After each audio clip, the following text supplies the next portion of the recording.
is now the coach at South Carolina. And again, I think it's cool that South Carolina is the talk of college baseball for a couple days. In a week of Omaha's at the end of this week, right? So to garner that attention at such a critical time in the college baseball calendar is pretty neat. And I think a lot of that stems from people wanting to see how it goes. People curious, like, okay, well, South Carolina's putting their money where their mouth is. Can they really be the program that they were, 12 plus years ago with this hire? And that's the anticipation. That's the hope. And it's obviously going to be a wait and see kind of thing. Can you have success in year number one? You can. And that's the hope. But even if year number one doesn't, get you a national championship trophy, that doesn't mean it's all lost. Like it may, it's going to take time. And hopefully when it's all said and done, however long Paul Mainieri's here. And that's another thing to me. So many people were quick to jump on he's 67 years. He'll be 67 years old when first pitch happens, in the spring. How long can you be here? Does it matter? If he's here 5 years, if he's here 8 years, 10 years, however long he's here, if the program's in a better place whenever he decides to retire again, won't that be successful? How won't he have done his job here? And what does that success look like exactly? I don't know. At the bare minimum, you need to get back to Omaha because that ticks one box that you haven't checked since Ray Tanner retired. You do that, then you focus on other things afterwards of, hey, get to the final, win the College World Series, all those kind of things that can come with a guy that's been there and done it before. But we'll see what he's able to do. But plenty of reason to be excited for what, for what he brings to the table. And I'll admit, last week, and I brought this up whatever day it was, maybe it was even as late as Monday, I was concerned money might be an issue with all this, right? Where, Coach Kingston, we've said it many times, one of the lowest paid coaches in the SEC, making under $1 million. And again, for what he had accomplished at South Florida, he was making about what he should have been making. I'm not saying that, you need to pay Coach Kingston $1.2 million or something like that because he hadn't earned that much money here. But at the end of the day, you get what you pay for. And when you looked at South Carolina having to pay Kingston's buyout, which was cut in half by firing him after May the 31st, you had let go of Beverly Smith with softball and let go of Coach McDonald with golf. So you had to pay all the money that you owe to them in addition to hiring 3 more coaches at the bare minimum, in addition to assistants with baseball too. I was really worried South Carolina would not have the amount of money that they needed or be willing to spend the amount of money that they needed to go out there and get a high-quality baseball coach. So when you see the numbers that come out yesterday for what they're paying Mainieri and his staff, South Carolina is definitely putting their money where their mouth is. He's going to be paid $1.3 million here on an annual basis, which, again, it's not the top money in the SEC, but it puts him a whole lot higher than Kingston was. And, again, there is a degree of, okay, you've been away from the game for a couple years, go out there and prove that you still got it, and you can get a bump in pay, which is still possible.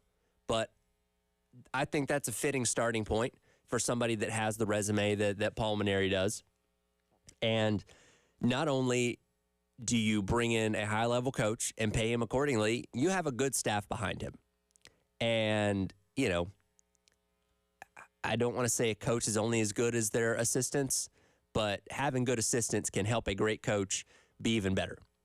And you hang on to Mainieri, which is going to satisfy a lot of people here. We'll go back to last week. We had the conversation about should you hire Mainieri, and it was split right down the middle. Half people were against it, half people were for it, and the people that were for it, it's like, well, he's been around here before.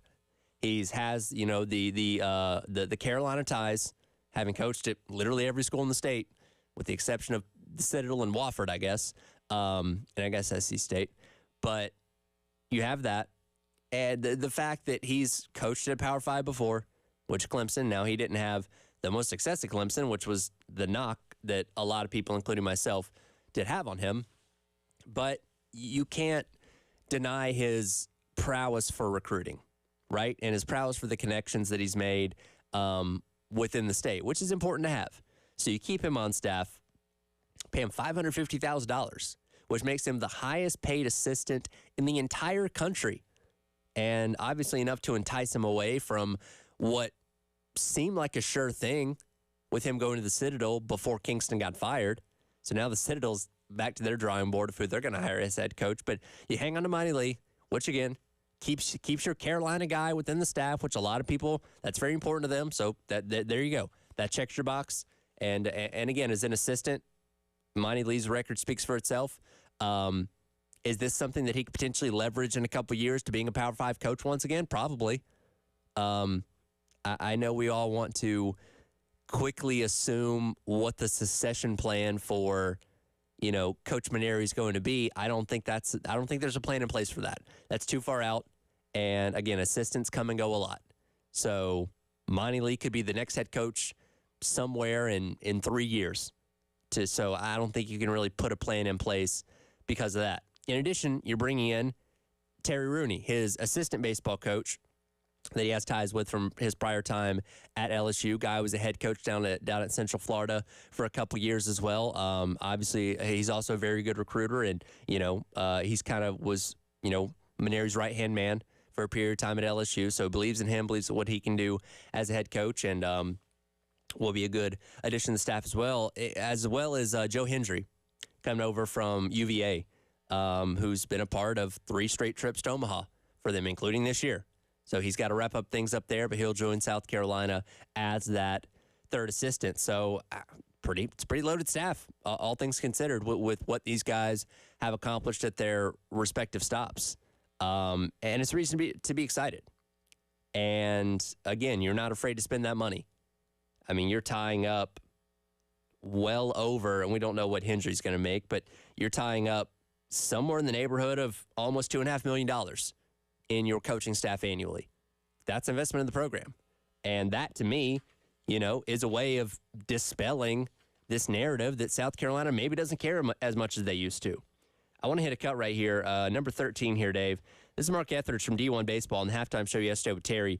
Speaking about just that, this national perception of South Carolina's investment in their program as of late. Yeah. Well, it's certainly not at the top tier. And, that would be the LSUs, the A&Ms, the Arkansas, the Tennessee, at times the Mississippi schools are there. Florida, at times is there, depending on the year. And then there's a drop-off. And certainly Vandy's got some advantages as well. But I do think that South Carolina is a step behind those. And in order to get – you don't have to play in that space. You just have a very low margin for error if you don't.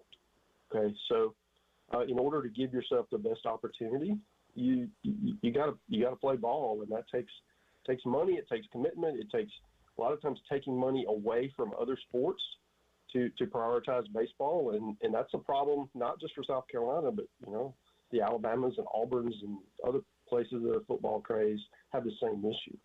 So I do think that when you have an AD who's a baseball savvy guy, that can certainly give some dividends where other places may not have that. But I do think if you're going to, be this perennial College World Series team that South Carolina would like to be, that's an area that is going to have to improve. And that's what they've gone out there and done. Again, they ponied up what they needed to go out there and get a good staff together. Now, you still got to go out there and perform. You still got to go win games. You still got to go make those deep runs in the tournament to justify what's being paid. But again, the track record of what you have as a staff now gives you a lot of confidence, or at least hopefully should, that they're going to be able to accomplish those goals. And South Carolina can be talked about as one of those premier programs again. Now, the SEC is a lot tougher. You're adding in 2 new schools in Texas and Oklahoma that are pretty good at baseball themselves. So, but at the same time, Carolina's, they're not at the bottom of the barrel. They're not Missouri. They're not Auburn. Like, they're existing in that middle tier of the SEC right now. So that climb back to the top isn't Mount Everest necessarily. You know what I mean? It's going to take some work, but it's not that far of a climb to get back to the top, which again is what we hope. What we hope this staff's going to be able to do. I want to pose the question to you now that everything's officially official. The contract's been signed. I imagine Coach Mainieri's presser sometime today. I would think. I know Coach Chastain with softball's coming up at 3:00, so hopefully getting word on when Mainieri's going to be speaking sometime soon. Now that all that's official, what's your expectations? What do you foresee in the next couple of years with this program? What do you want to see? What's your ceiling? What's your floor? What do you want to see out of the Coach Mainieri era at South Carolina? I'm interested to hear your thoughts. We'll get some of those coming up, as well as look at the Ray Tanner angle on this, because I think that's important to know too, how important this was for Ray Tanner to get right this time. It is the Extra Point. Tyler Head along with you. Cap Day producing on the other side of the glass. We'll have Jack Beltry in with us in the 10 o'clock hour, get his thoughts on everything being officially official now as well. It is the Extra Point. Tyler Head with you here on the game.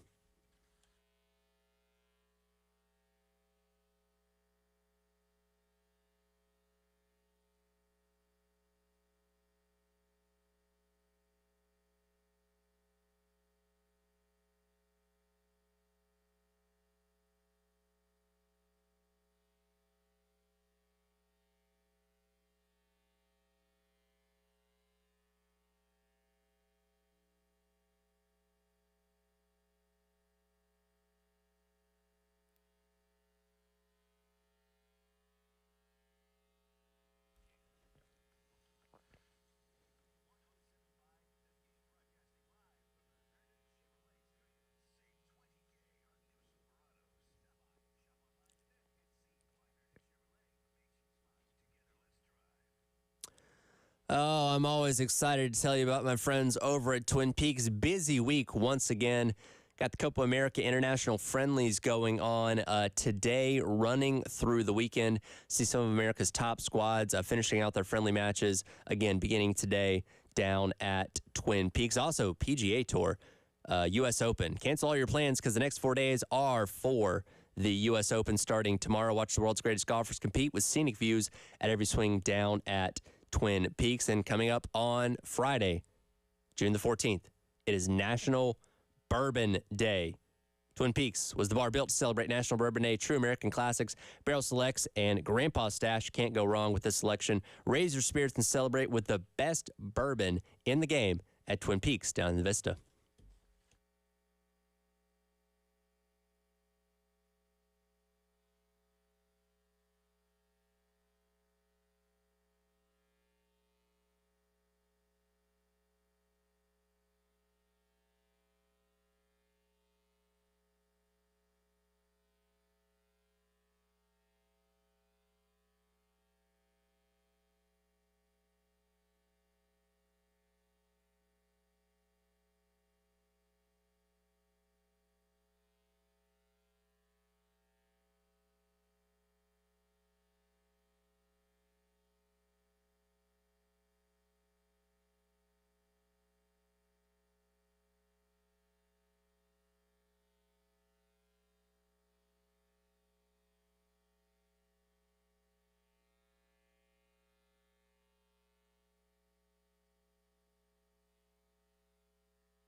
Welcome back in.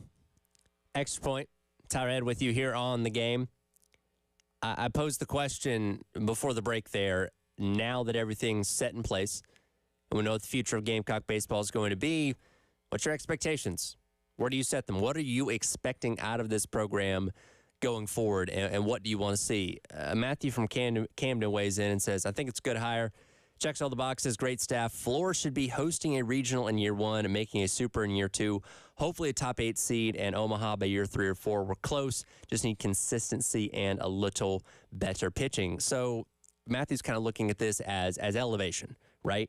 Where it's not just about making the tournament. You should be in position to host coming up next year, which again, Carolina was in position to do that up until the disaster that was the final 2 weeks of the regular season, and from there you build going to a super in year number 2, and then making the Omaha in year number 3. I don't know if a lot of people are going to have the patience for year 3 being the Omaha trip. I think people are going to want that a little bit sooner, but I think that's fair to kind of position it as one step at a time. Go from here to there to there to there, and just steadily continue to move forward. So I think that's a fair assessment. Another texter weighs in and says, South Carolina has the money to pay big. I don't know why that's even a question. Well, because when you look at previous hires that Ray Tanner's made, at least in the major sports, they haven't really been ones that they've shut out the big bucks for. I mean, Coach Beamer came in as one of the lower paid coaches in the SEC. Same thing with Lamont Paris. Same thing with Mark Kingston. Now, again, their level of experience didn't quantify them to suddenly be a top 5 paid coach in the conference.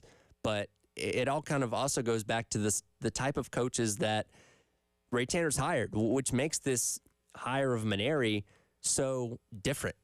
Because, again, you had, a guy in, for the most part, most of the coaches that he's hired, because Muschamp obviously had previous coaching experience, but you had Shane Beamer, who'd never been a head coach before, just an assistant with ties to South Carolina.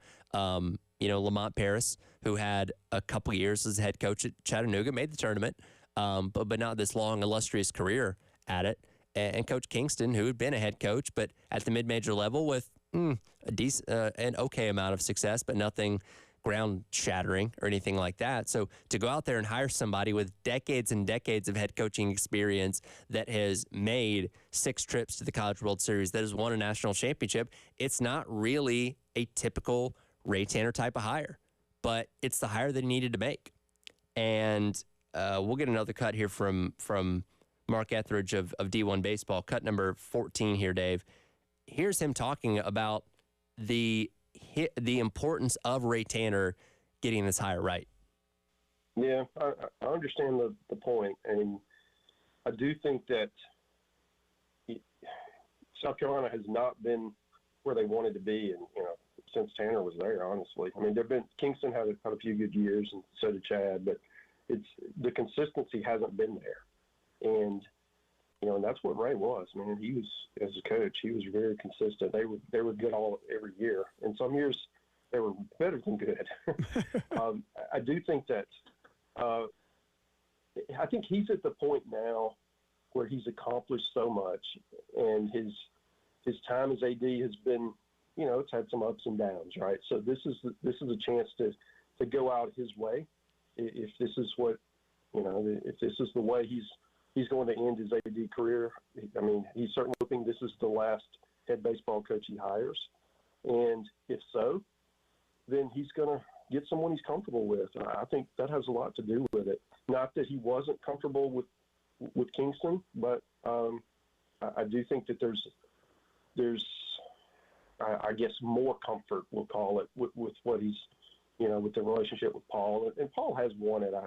He's won a national championship. I mean, you're not questioning his on-the-field program building. I think that the part that's going to be interesting, and that goes to the commitment, right, of how are you able to retain? Because you're not really building programs as much anymore as you're building teams from year to year, because there's just so much volatility. And to do that, you need that commitment, and you need that because you don't have roster commitment. You need administrative and program commitment uh, in order to be successful. So, I mean, it's a good question. I don't really have a great answer for you, but I do think that with the way that the SEC is trending, where it's so, I mean, you want to say the top 20 programs right now, with Texas and Oklahoma coming in, are half of them in the SEC. I mean, that gives you no margin for error. So it's just kind of one of these things where if you don't get it right, it's going to be pretty obvious, because the other programs are so good that you're not going to have a chance, man. It's so cutthroat. This program is his legacy, right? Ray Tanner took it to the highest of heights, won national championship, went out on top, almost winning a third one. And since then, it's steadily fallen down. And he's presided over the coaches that led to that, with Chad Holbrook, who, again, was his right-hand guy and the right hire at the time. It made the perfect sense in the world, and he was being sought after by tons of programs. But with Tanner stepping away, he was the next guy in line. Didn't work out. All right, let's go out there and find somebody that's having success, that has head coaching experience. And Mark Kingston, and again, his success wasn't blowing anybody away necessarily, but he was still he made the tournament a few times, which is fine. That didn't work out either. So for Ray Tanner, and again, we don't know how much longer he's going to be the AD. This could be his final hire for the baseball team. He wants to knock it out of the park. He wants to put somebody in position that can get this program back to where he had it. And when you think, and I brought this point up before, that Ray Tanner is not what a typical AD is today, where there aren't a whole lot of them out there that are the former coaches and the former, guys that were leading programs and then transition over to the AD role. So he's kind of an old school type of guy in that way. But when it comes to making a hire like this, he's going to understand the nuance of somebody like Paul Mainieri better than anybody else on that board of trustees or committee that was involved in the coaching search could, because he's been out there and coached against him. They've gone head to head. He understands his coaching style better than any of us could. And when he saw the ability to get him, he went out there and got him. And now is trusting him to, again, lead this program back to where it once was, hopefully restoring it to its former glory. One more thought here. Nameless Texter weighing in on his expectations. Says, based on the history of USC baseball, current staff compiled, the current roster and level that Kingston was able to reach, personally expect to be a regional host annually, participate in a super regional annually, and have a good shot to be in the College World Series annually. Obviously expect up and down years like most programs. Expect College World Series at least once every few years, if not more, and a minimal of 40 wins per season. Yes, those expectations are high, but if we expect to keep our position as a premier program, we must maintain high expectations. And I think that's fair. And when you go out there and you hire a coach that has a track record of doing just those things that you talked about, tons of 41 seasons, tons of Super appearances, including in his last year. People say, oh, well, his last couple of years at LSU weren't that great. They went to the Eugene Regional as a 3 seed and won, and then got bounced in the Tennessee Super Regional back in 2021. Oh, by the way, that's a pretty good Tennessee program. They just went to the College World Series once again. So it's not like he had this massive fall off. And I don't think those are unfair expectations, except for this program, given what Mainieri has accomplished before, given what this roster should be, and given the fact that you can go out there and acquire tons of talent from the transfer portal in a snap, which that's kind of the next thing, that now that all this is in place, go out there and get your portal guys. Obviously, you want to work on retaining the guys that you have too, and Ethan Petrie, according to Twitter, seems pretty all in on this. You haven't had any recruits decommit from what I've seen. So everything for the most part should stay in place, which should allow you to go out there and fill the gaps that you need with hopefully some high-level portal guys that playing for a coach that's won a College World Series is pretty enticing. And hopefully that ends up being the case. We've got plenty more on this. Again, Jack Belcher from Gamecock Central is going to jump in here with me coming up in the top of the 10 o'clock hour. We'll get his thoughts and his perspective as somebody that covers the program each and every day. But coming up next, our guy Dimitri Rivano is going to join me. Kind of got lost in the shuffle of the announcement yesterday. We found out at least the windows for all of South Carolina's football games this upcoming fall. We'll dive into that coming up next. It is the Extra Point. Tyler Head along with you here on the game.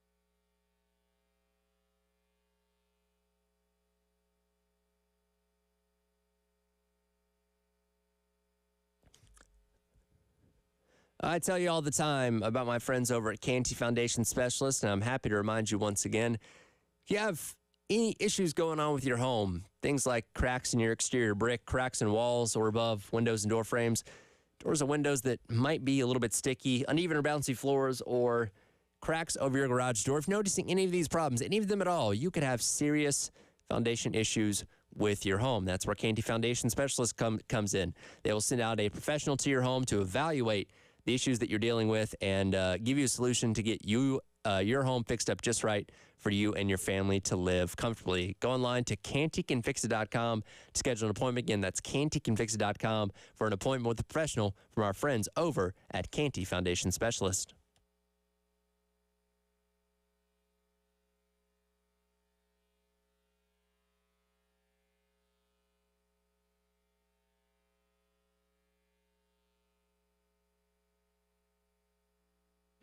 Okay, I assume you can hear me, right?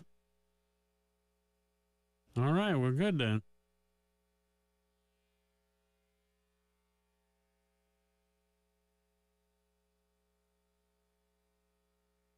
Yeah, we're going to talk about the fact that they hired a new equestrian coach. Yes. I was telling him earlier that for the longest time until the first baseball national championship, equestrian was the only national championship we had.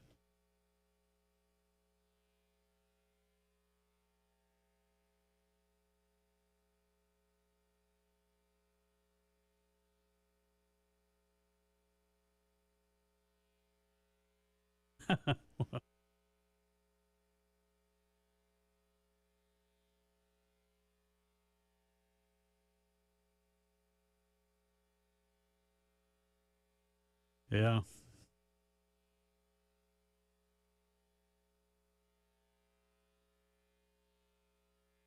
You know, Burt Bacharach's daughter. That's right, daughter, not granddaughter. She was like she was on the equestrian team at USC.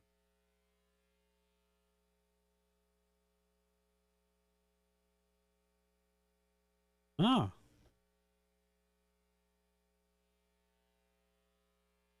apparently so.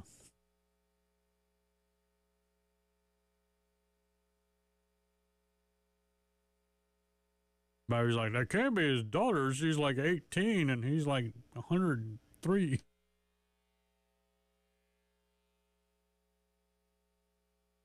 Yes, indeed.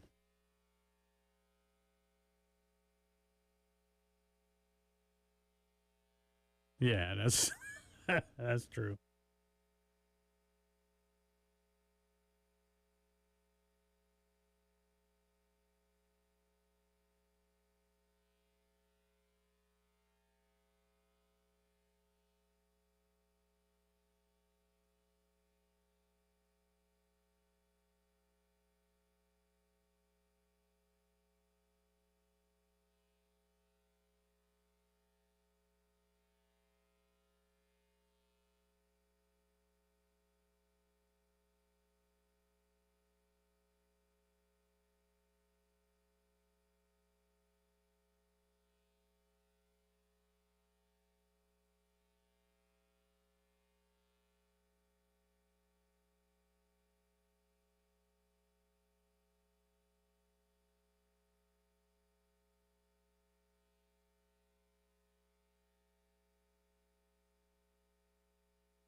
Welcome back in.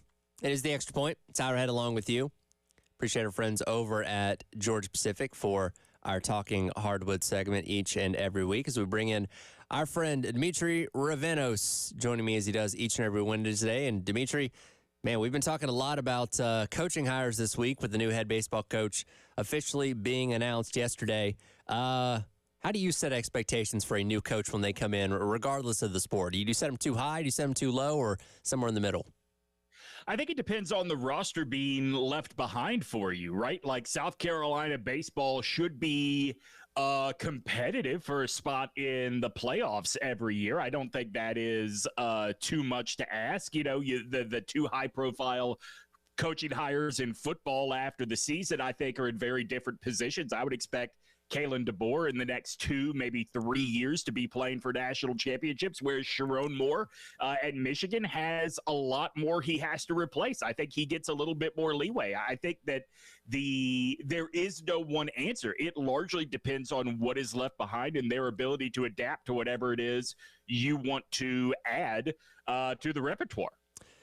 That's a good point. Our coaching search here lasted a little over 8 days. It felt like it was a month, maybe 2 months. Is that kind of how things felt in the 48 hours between Nick Saban and Kalen DeBoer?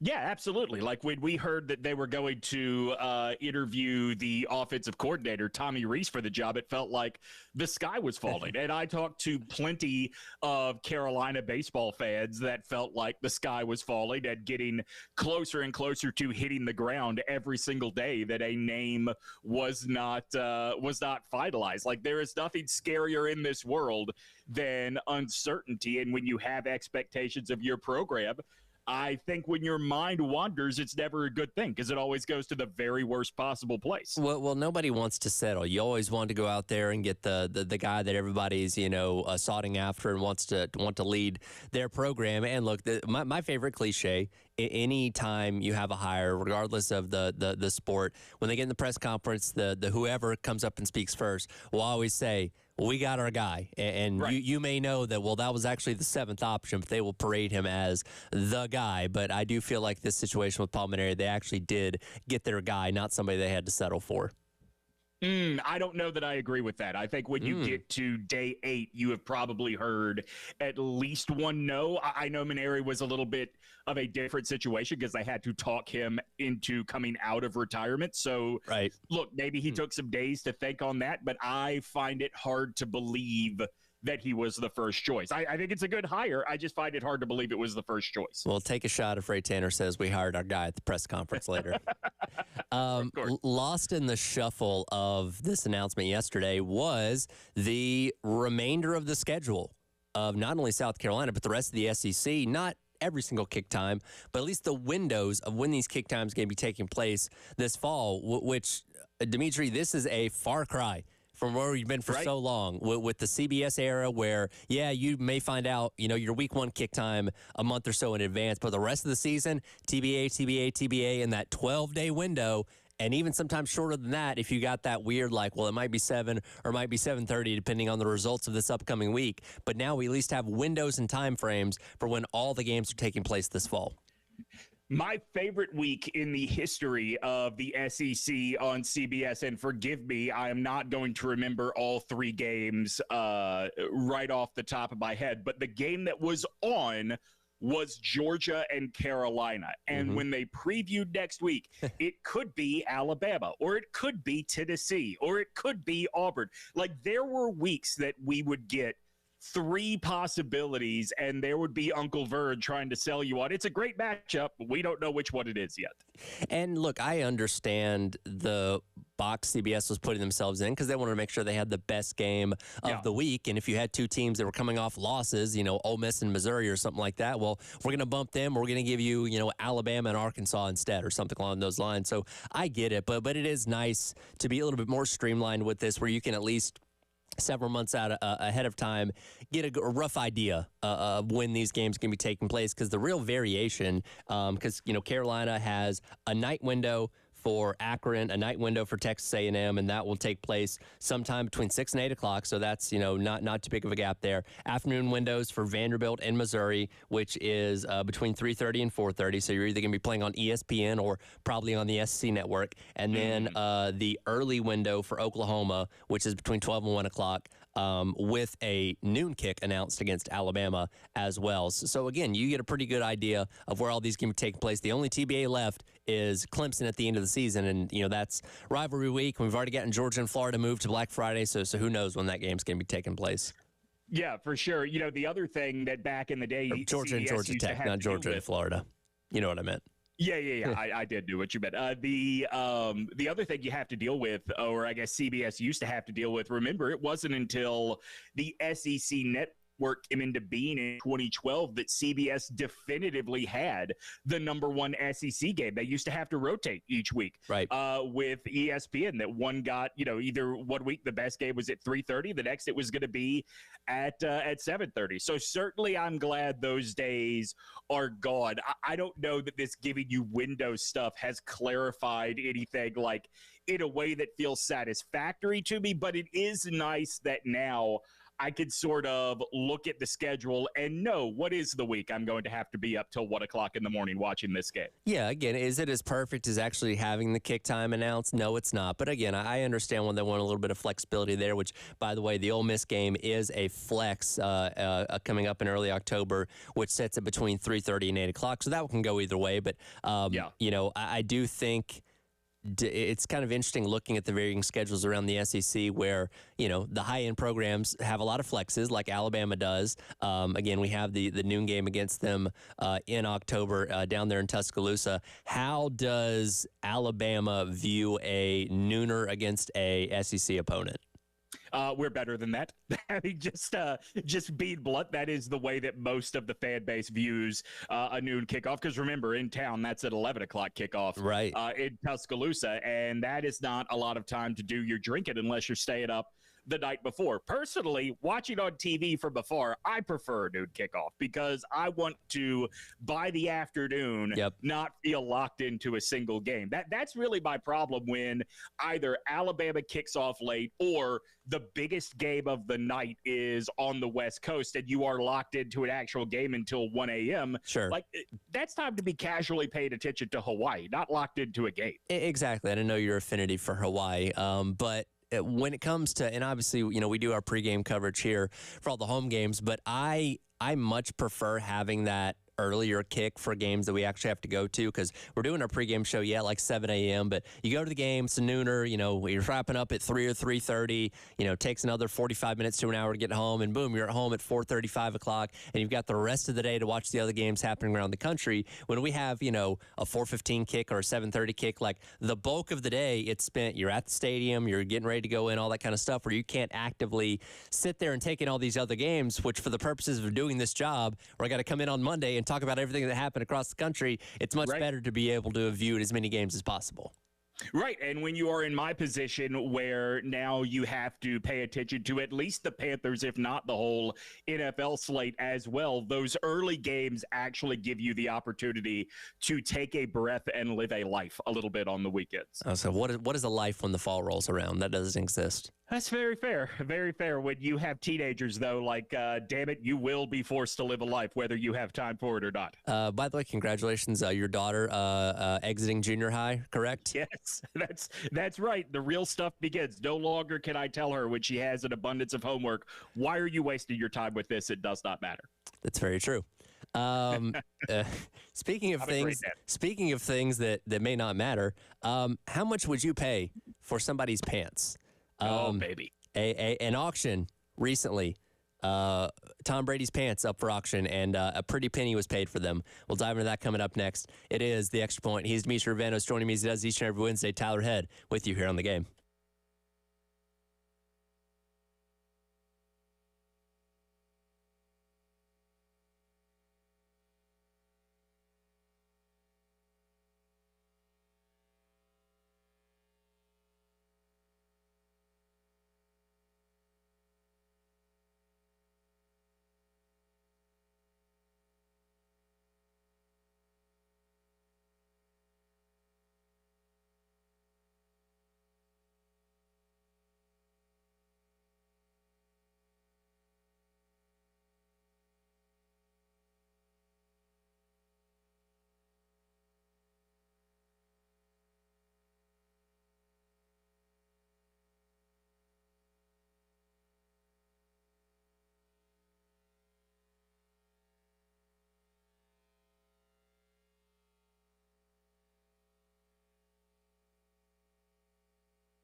Welcome back in. It is the Extra Point.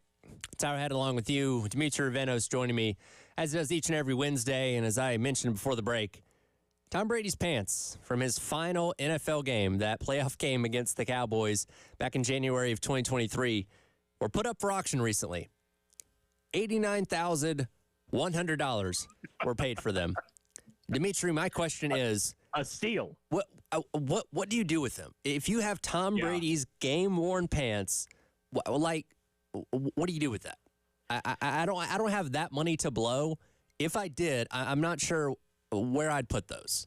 I mean, the only possible explanation is you are hoping there is some DNA, be it blood, skin cells, whatever, that you can then clone Tom Brady from, right? Like, you can't display those without a plaque. It's not like it's a jersey. It's not, and It's not even a helmet. Yeah, and I think it would beg more questions than anything else. Right. Like, I mean, you could put it in like a shadow box and, I don't know, hang it in like your man cave or your downstairs basement or something like that. But I feel like you get a lot more weird looks. Because, yeah, if you had Tom Brady's, number 12 Buccaneers jersey from that last playoff game, people are like, oh, that's cool. You got his pants up there. People are like, why? Well, that's the other part, too, right? It's from the Buccaneers, not the Patriots. And look, I think it is noteworthy. Like, his Buccaneers career was not meaningless. He did win a Super Bowl there, but Sure. it's not like, I think in the grand scheme of history, I think like our grandchildren will look back at Brady the Buccaneer the way we look back at like I don't know, Joe Namath the Ram, right? Yeah, it's one of those things that's definitely going to be forgotten about a little more as time goes along. I don't think it's going to be as forgotten as like Emmitt Smith when he played for the Cardinals or whatever. Because again, Tom Brady did win a Super Bowl there, which is significant, but more people are going to remember for his time as a Patriot than his couple of years closing out his career, in Tampa Bay. So yeah, if you got your hands on, I don't know, the Super Bowl 51 pants of Tom Brady or something like that, then sure, maybe that's worth a little bit more. But just the fact that it's his last game, like, no, these are the divorce pants is what they are. I mean, yeah. like, this is the season that cost him his marriage to Gisele Bundchen. And by the way, I believe, didn't they go 9-9? Like with the playoff game, didn't they go 500? I believe they were under 500 actually, because you know this better than anybody. The South's been in dismay for the past couple of years. So yes, he chose going to an under 500 Bucks team and getting eliminated in the first round of the playoffs, as opposed to continuing to be married to Gisele. So good choice there, Tony boy. Not just eliminated, like almost physically eliminated, like life lost to the Dallas Cowboys in that playoff game. I think at the end of the day, why do you do this? It's to show people that $90,000 means nothing to you, right? Like, there's no other reason to spend this money. So I went online and I found a list of obscure sports memorabilia and what people paid for this. I'm going to throw a couple your way. I want to see if you can guess how much these netted at either auctions or on eBay. Okay. All right, first one, I have a Pontiac Silverdome urinal signed by Barry Sanders that was put up on eBay. All right, urinals themselves are not cheap. I'm gonna say 15 grand. No, only $3,000 actually. But 46 bids were placed on it, so 46 people were willing to get their hands on a urinal signed by Barry Sanders.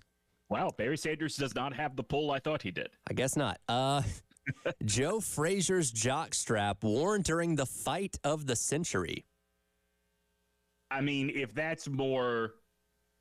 God, I think jockstrap is going to set off alarm bells in people. I'm going to say that is like $200.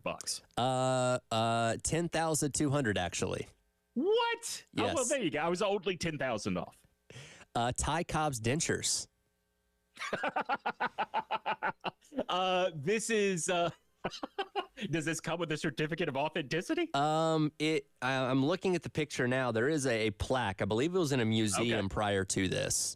So there's authenticity to it. 2,500. 7,475. Good God, people are morons. And this, the person, Karen Shemansky, a daughter of a retired dentist and self-described sports nut, bought these dentures back in 1999. I mean, look, they found the only person that would pay that much for them. Now, the pre-auction estimate was only between $300 and $500, so she ponied up to make sure nobody else was going to get their hands on it. That's right. Boy, that is multiples more than the pre-auction estimate. A David Price signed Twinkie. Cy Young Award winner David Price, that is. Oh, right. Okay, I was trying to place who David Price was. Okay. Let's see. Rays, Red Sox. Didn't he also pitch for the Dodgers? I believe so. He won the Cy Young, I believe, when he was with the Rays. Rays, okay. I am going to say $300. Only $56, actually. Wow. Okay. Now, see, that one feels about right. And what's funny is this happened in 2012, and I believe that was when Twinkies temporarily went away as well. So I feel like the value of the Twinkie may have driven this up even more.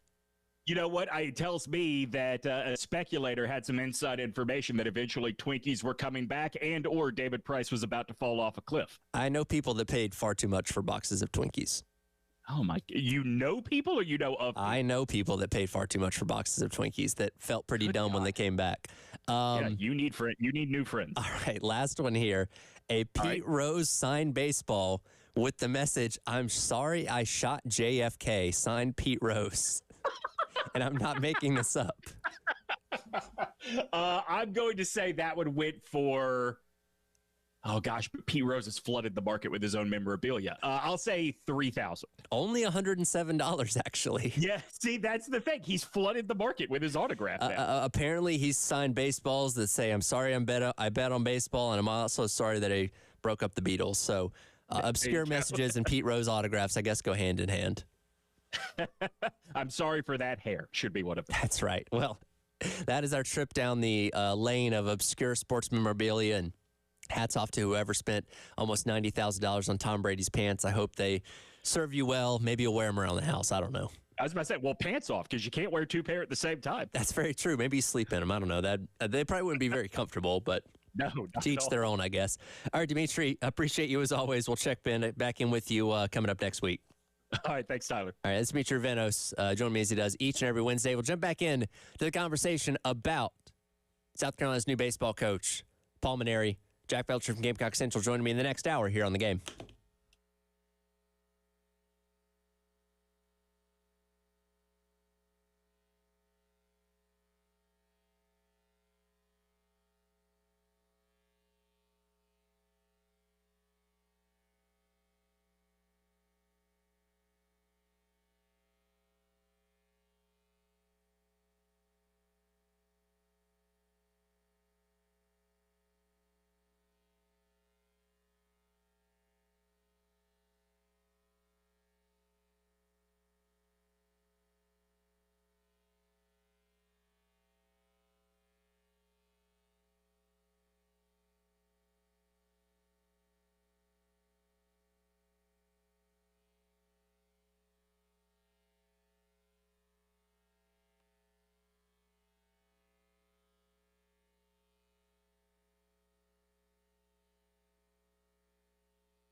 10 o'clock. Welcome back in. It is the Extra Point here on the game. Tyler Head along with you. Jack Feltry from Gamecock Central back in here once again.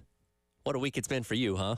Yeah, it's been busy. The last 48 hours have been crazy, but we're here and we're ready for press conferences, hopefully here soon. Yeah, we don't have an official word on when Coach Mainieri is going to be speaking. We'd assume within the next couple days. Maybe it's the process of moving things up here from Baton Rouge. Just maybe going to take a day or so. But we should hear from him soon, get a formal introduction as, man, all this came together so fast. Well, we spent the entire last week looking at this name of 5 to 6 guys, and Pollard and McDonald and obviously Mainieri and Landon Powell, these names that we had on the list. And then on Monday, just out of left field, here comes Paul Mainieri, somebody that not that people hadn't been thinking about the past couple of years, because he had popped up at some coaching searches at Miami and Notre Dame. Obviously didn't end up taking those jobs, but somebody that nobody really even had on the radar. And now 2 days later, here he is as the coach. And the crazy part is, I think I was reading a story that I'm sure we'll get into later from The Advocate out in Baton Rouge. And the story tells that Ray had called Mainieri about, hey, what do you think of these types of candidates and stuff? And then the conversation led to, okay, how are you feeling? Do you miss coaching? And it led to, do you want the job? Like it's just crazy kind of how it went down seemingly. And we'll learn more about it when these press conferences and when we get to speak to Mainieri and hopefully Ray as well. But hey, man, this is a great hire. It absolutely is. And from what I gathered, went back and listened to some interviews that Mainieri had done over the past couple of years, even some ones that he'd done before announcing his retirement at the end of 2021 season.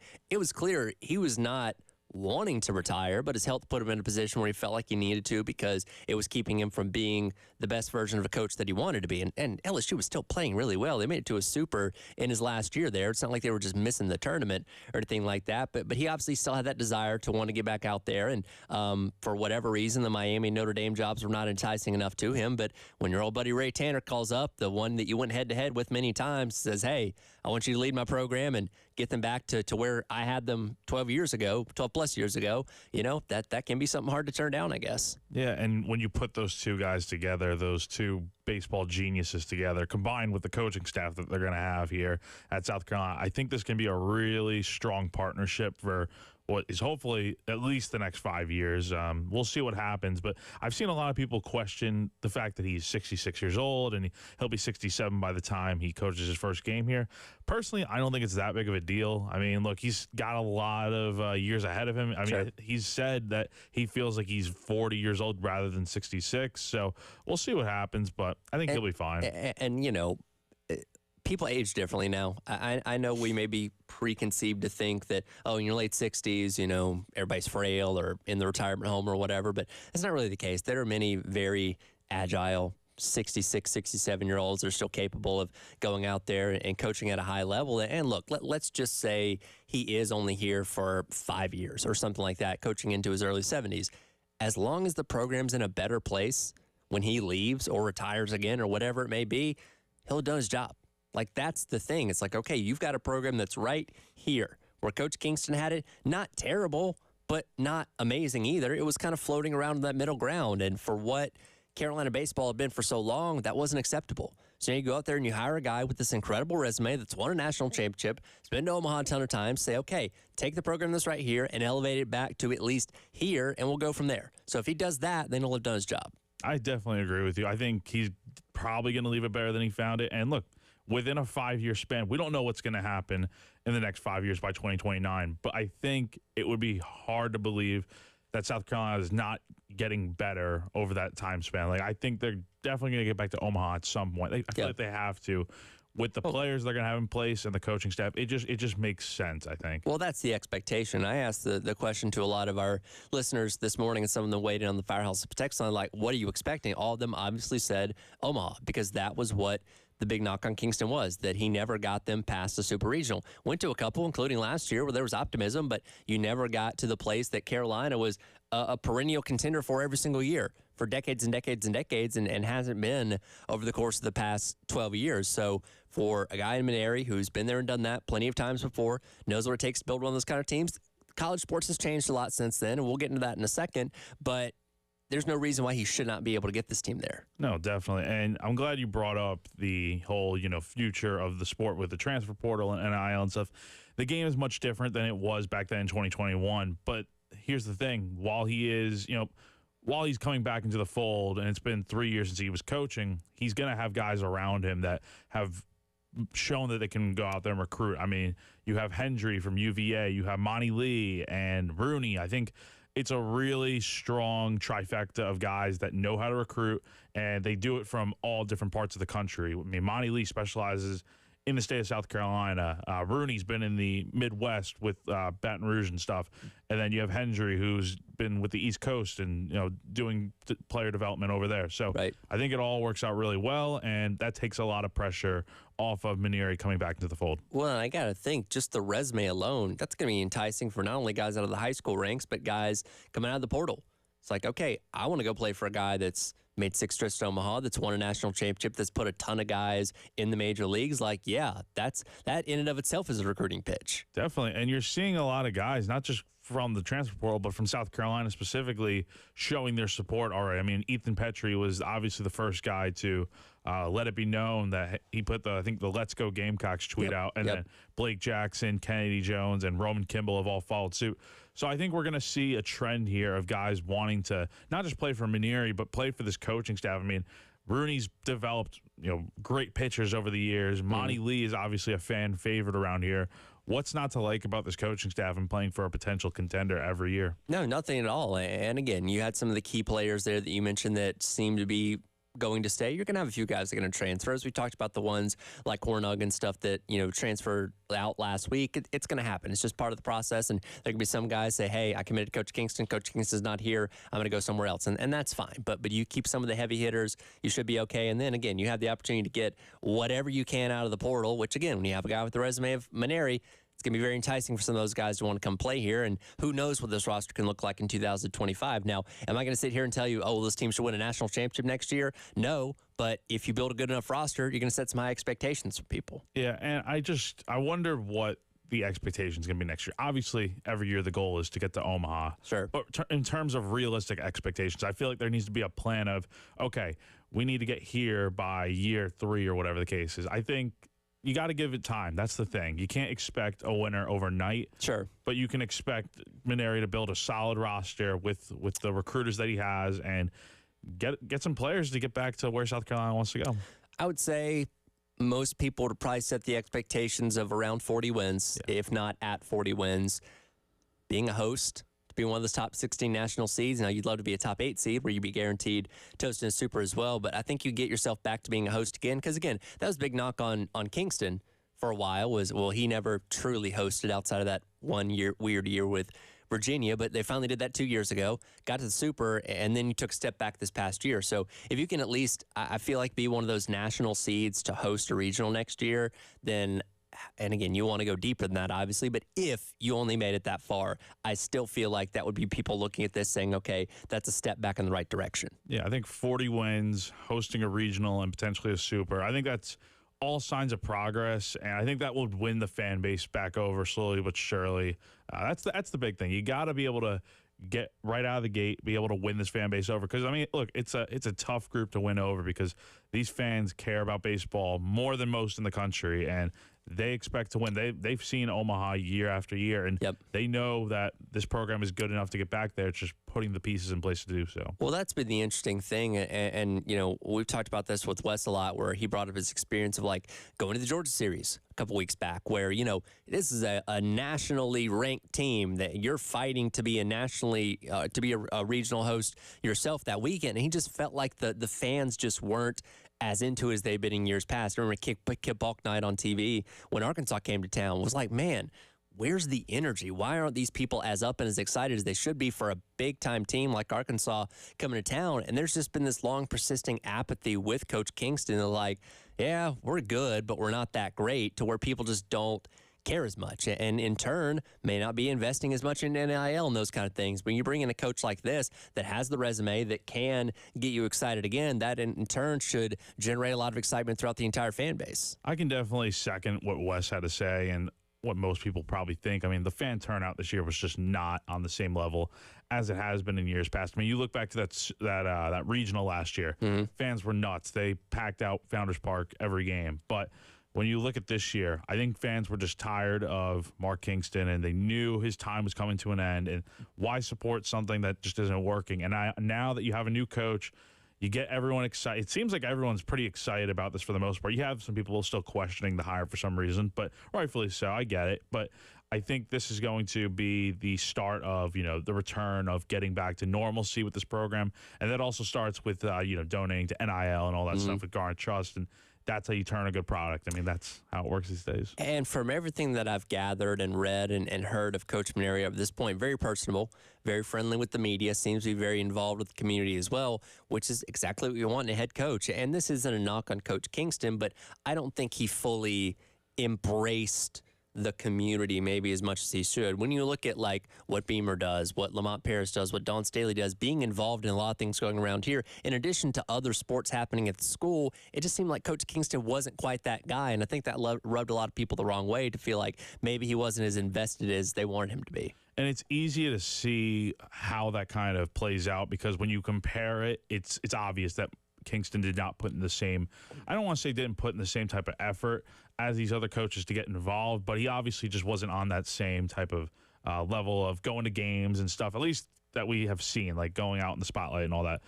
With this new coach, I think, from what everyone's heard, from what I've heard, he seems to be very involved in the LSU community. He was at all the games in Hoover when LSU made their run to Championship Sunday in the SEC tournament this year. He, like I said, involved in the community. And I think it's going to be a real green flag for a lot of fans that want to see their coach, despite his old age, out there and about with everyone. Well, people want to feel like they know him, right? Like if you go to a basketball game, like, hey, I might see Coach Beamer there. You know what I mean? Like he's involved. He cares about what's happening at the school outside of just his football program. And that, again, resonates with a lot of people and makes them more willing to give because they feel like there's that connection with that coach, not just for their individual sport, but for the school as a whole. And again, I think Mainieri seems to be the kind of guy that will generate that same kind of, excitement with people. Yeah, and I get why, Kingston and some coaches out there might want to be a little more laid back and not, in the glitz and glamour of everything. Like coaches are different, but I feel like with this hire, they got it right in terms of, okay, he's a winner, but he's also someone that's very personable. Like you said, good with the media, good with the fans. I think all the signs point to this being a really good hire over the next 5 years, and it goes just beyond winning. I feel like at the end of the day, people judge you by your wins and losses, but they also judge you by the type of person you are and how you go about your business. And I feel like that's going to be a really good thing over these next few years. Well, he checks all my boxes, and I'm excited to see what he's going to be able to do. We'll dive into what his assistant pool is going to look like as we got the finalizations on their contracts yesterday. Coming up next, he is Jack Belcher from Gamecock Central. I'm Tyler Head. Is the Extra Point with you on your Wednesday here on The Game.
Welcome back in. Extra Point. Tyler Head, Jack Belcher from Gamecock Central hanging out, breaking down all things relating to the hire of Coach Paul Mainieri for South Carolina baseball. We'll get into the assistants in just a second here, but want to hit the Love Chevrolet phone lines really quick. Billy wants to weigh in on not just Coach Mainieri being hired, but a string of coaches all being hired at once yesterday, as the Board of Trustees meeting was not just about Coach Mainieri, it was also about softball and golf as well. Billy, appreciate your time. What's on your mind this morning? I wonder, we haven't really had any really good coaches hired with any good results since Tanner has been AD. And now all of a sudden you've got 4 coaches being hired at the same time. I wonder if the problem is not necessarily the coaches, but actually Tanner, and the fact that he was a very successful baseball coach who wanted to be a AD, and so therefore they hired him as an AD, but I think he was better as a baseball coach, and we need to get a professional AD that really knows how to run the program. I'm surprised he has lasted this long, but anyway, that's my opinion. Yeah, appreciate your thought there, Bill. And again, 803-404-6100 for the Love Chevrolet phone lines and the Firehouse Subs text line. And people are opinionated on how they feel about Coach Tanner and what he's done as an AD. But, this is the point that I brought up earlier where, his prior 2 hires with Coach Holbrook taking over after him, which made sense at the time, and then going out there and hiring Coach Kingston, who was a guy at the mid-major program that was having a decent amount of success, not blowing the world away by any means, but when you hire those guys at the time, you think that they're going to be the ones that are going to lead the program to the next level. And that didn't end up happening. So now he really did kind of swing for the fences with a guy like Mainieri, who could end up being his final hire as a head baseball coach. And that's the reason why they invested so much, $1.3 million, going out there getting someone with the resume that he has to restore the glory of this program that Coach Tanner helped build. So again, he's not trying to go out there and hire people that aren't going to have success. It just hasn't worked out up to this point. But now we'll have to wait and see how these guys do. Yeah, I think you're right. I think it's definitely a really tough job to go ahead and you got to go through the whole hiring process and find the one that's going to be able to get you to the top. And it's tough. I mean, you're going to have some misses, and he's obviously had a lot of swings and misses during his time as AD in terms of hiring coaches. But I feel like over this last week, I mean, he's had to do 3 different coaching searches, and he's done a really good job of getting the right pieces in place. And he's also, I mean, and this goes with the administration also, they're not, cheaping out here at all. I mean, they're going and spending the big money to get the best coaches possible, and I think they're going to be able to reap the rewards of what's to come. Well, not just the head coach in Paul Mainieri, also spending a decent amount of change on the assistants as well, starting off with Mainieri. And again, he's somebody that we talked about so many times last week of, man, he might end up getting this job himself, and we thought, whoever ends up getting the job, if it's not Mainieri, that means he's probably going to go off to the Citadel. But they made it worth his while to stay. He's now the highest paid assistant in all of college baseball, netting $550,000 a year to stay on as the assistant head coach. Yeah, I think he's in terms of head coaches as well, he's the 18th highest paid coach, I believe, which is crazy stat. But hey, he deserves the money, and he definitely was in line for a raise after being named the interim coach and stuff. And I mean, it made sense. You had to find a way to bring him back on staff for, the future. And by doing that, you have to pay him a little bit more money, which I feel like is a fair trade-off. And what you're getting from him, like we talked about before, he's a heck of a recruiter. He knows the state inside and out. He's a Gamecock at heart. He's worked under Ray Tanner for years now. He was on this staff at South Carolina. So he's going to be able to help Paul Mainieri from that aspect, ease into everything. And that goes for the rest of the assistant coaches as well. Ease into, okay, what's it like at South Carolina? What's it going to take? And I feel like having a familiar face on staff that knows what it takes to win here and get to the top is going to be very beneficial. Yeah, absolutely. And again, people were advocating for him to be the head coach for the reasons that you laid out there. Now his time as the head coach at Clemson didn't end up working out the way that he wanted it to. And he obviously had some success at the College of Charleston as well. But his time as an assistant coach at multiple stops is truly a really good resume. And again, having him on your staffs can be very good, working under Paul Mainieri. In addition to that, he also brings over Terry Rooney, who is his former assistant from his prior time at LSU, has been a previous head coach in his past at UCF. And that's something that I think is really interesting to look at. We talk about this a lot with football when you have multiple guys on staff like Carolina has now that have been head coaches, whether it be at the Power 5 level or other various levels like with Sean Elliott and stuff like that. When you have a lot of guys that have head coaching experience under one roof, I think that goes a long way in how good your program can be, because those are minds that understand the game deeper than anybody else. They can examine things, look at things in different ways, and hopefully come up with the right solutions. Yeah, and with Rooney, his time at UCF was a little bit up and down. He had some good seasons. I think he had a few 40-win campaigns in there.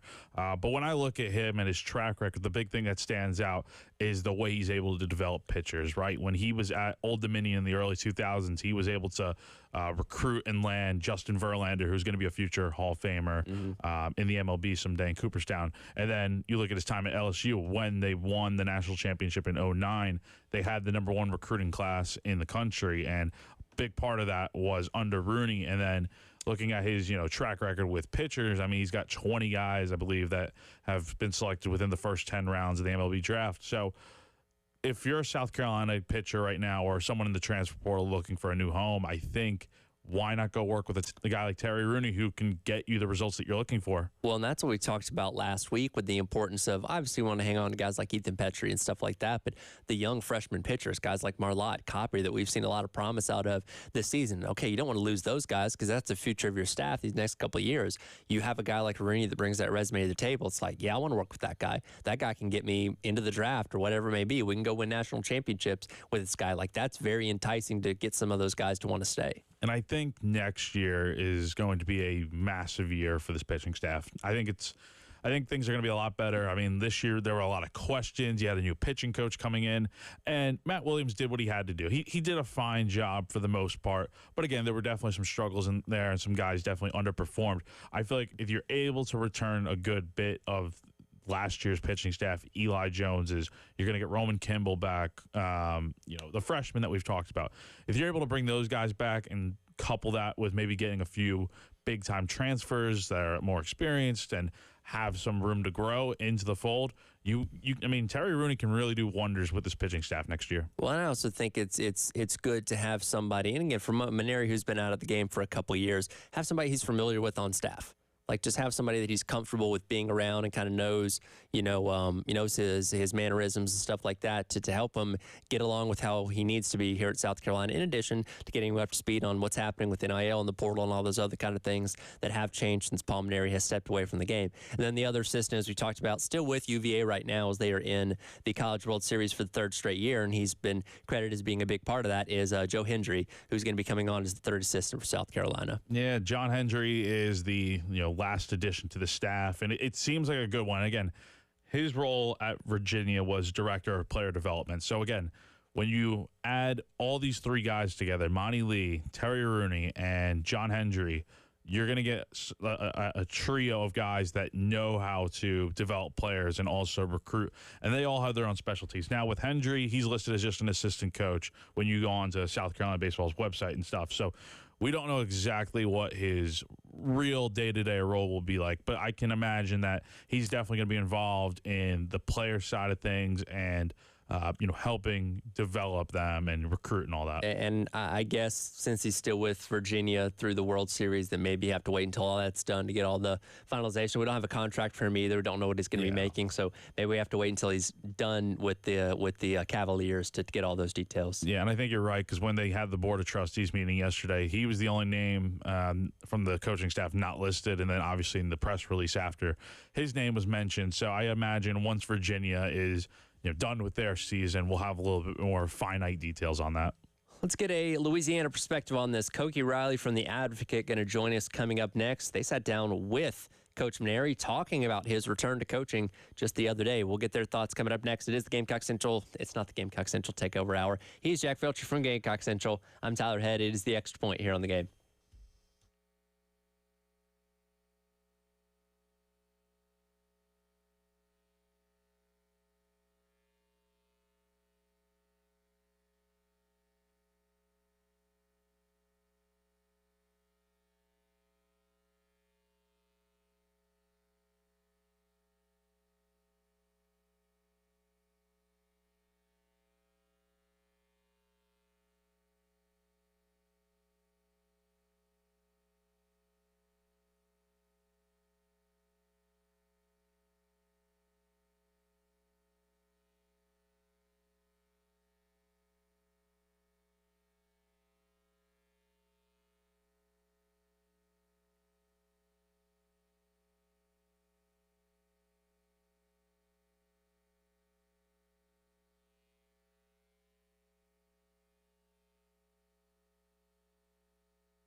Welcome back in. It is the Extra Point. Tyler Head along with you, Jack Velcher from Gamecock Central, as we continue to analyze all things Paul Mainieri, as he's now the official new head coach of South Carolina baseball. Joining us now on Love Chevrolet phone lines from the Advocate down in Baton Rouge, Koki Riley. Koki, first of all, appreciate your time this morning. You got the first conversation with Coach Mainieri yesterday after officially being announced as South Carolina's new head coach. What stood out the most with you about that conversation and his excitement level of returning to the coaching ranks? Yeah, again, thanks for having me on, guys. I guess what stood out to me the most was probably two things. One was that when he first got the call about this job, he simply wasn't expecting it to be about this job. And even the conversation at first was about some of the other candidates that South Carolina was looking at. And he said in the story that I don't know if I had this in the story or not, but he did call Brian O'Connor, the coach at Virginia, to see if he would be interested in the job. And when he said he wasn't interested, and this part is in the story, that they asked if Paul Mainieri would be someone who'd be interested in coaching again, and that was sort of relayed back to Paul, and Paul still sort of thought that, he just didn't think that would come up again in the conversation. So when it did come up, it just was sort of a surprise for him. And so I found that to be kind of interesting. And that and some of the improvements with his health, that's the main reason. I mean, one of the main reasons, if not the main reason why he retired in the first place was because of neck issues he was having. But now after a couple more surgeries post-retirement, and his neck's fine now, which is obviously great to hear. And he can play golf. He's a big golfer. He can play golf pain-free now. So I think those two things really stood out to me the most. Koki, it's Jack. Hope you're doing well, my man. Just wanted to ask you, how much do you feel like Mainieri's relationship with Ray Tanner kind of played into his decision to ultimately say yes to this role? Yeah, I mean, I wasn't able to dive into that quite as much in the story, but he did mention that quite a few times as just Ray Tanner's, just the relationship he's had with Ray Tanner over the years, and how he really doesn't want to disappoint someone who he considers his friend. And he said pretty plainly that one of the big reasons why he took this job was because of his relationship with Ray Tanner. And he had a lot to do with him just deciding to take this position in the first place. Obviously, Tanner and Mainieri have a history of coaching against each other. But now that, they're going to be teamed up, and I think Paul sort of looks at the situation similar to the job here, and wanting to prove that, Skip Bertman was right, and placing his trust in him to turn around the LSU baseball program. I think you're seeing sort of a similar situation here with Ray Tanner putting his trust in Paul, and Paul wanting to prove that he was right the same way he proved that Skip was right by hiring him here at LSU. Again, talking to Koki Riley from the Advocate down in Baton Rouge. As you mentioned a moment ago that, Coach Mainieri is still out there golfing and doing that to, I guess, scratch that competitive itch while he was retired. But for somebody that has been around him a lot, because people bring up the concern about age and the fact that he'll be 67 before first pitch takes place coming up in the spring. What can you say about him from an energy and health standpoint outside of the issues that did lead to his retirement that, would suggest that he's probably going to be around here for a while? Yeah, he's a very high energy and talkative guy.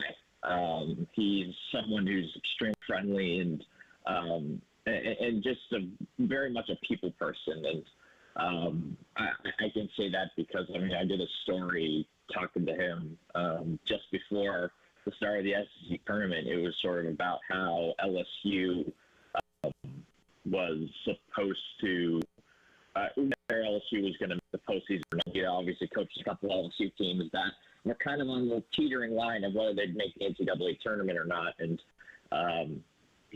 but before we even had our interview, he we did the interview at his house, and they took me around sort of all the memorabilia he has, the Hall of Fame plaques, the pictures with all sorts of great figures in college baseball and wise, and just really like toured me around basically. And again, he's not, and I'm not like someone who's been on the beat forever and has known him for a while. And I didn't come to LSU. When I came to LSU, Jay Johnson had just been hired as the coach, so we didn't have a prior relationship. But the fact that he took the time to do that really sort of speaks volumes as a sort of person, that how much of a people person he is and how open he is to getting to know you. And I think that, combined with his obvious love for baseball, just really signaled to me that he never felt satisfied being in retirement.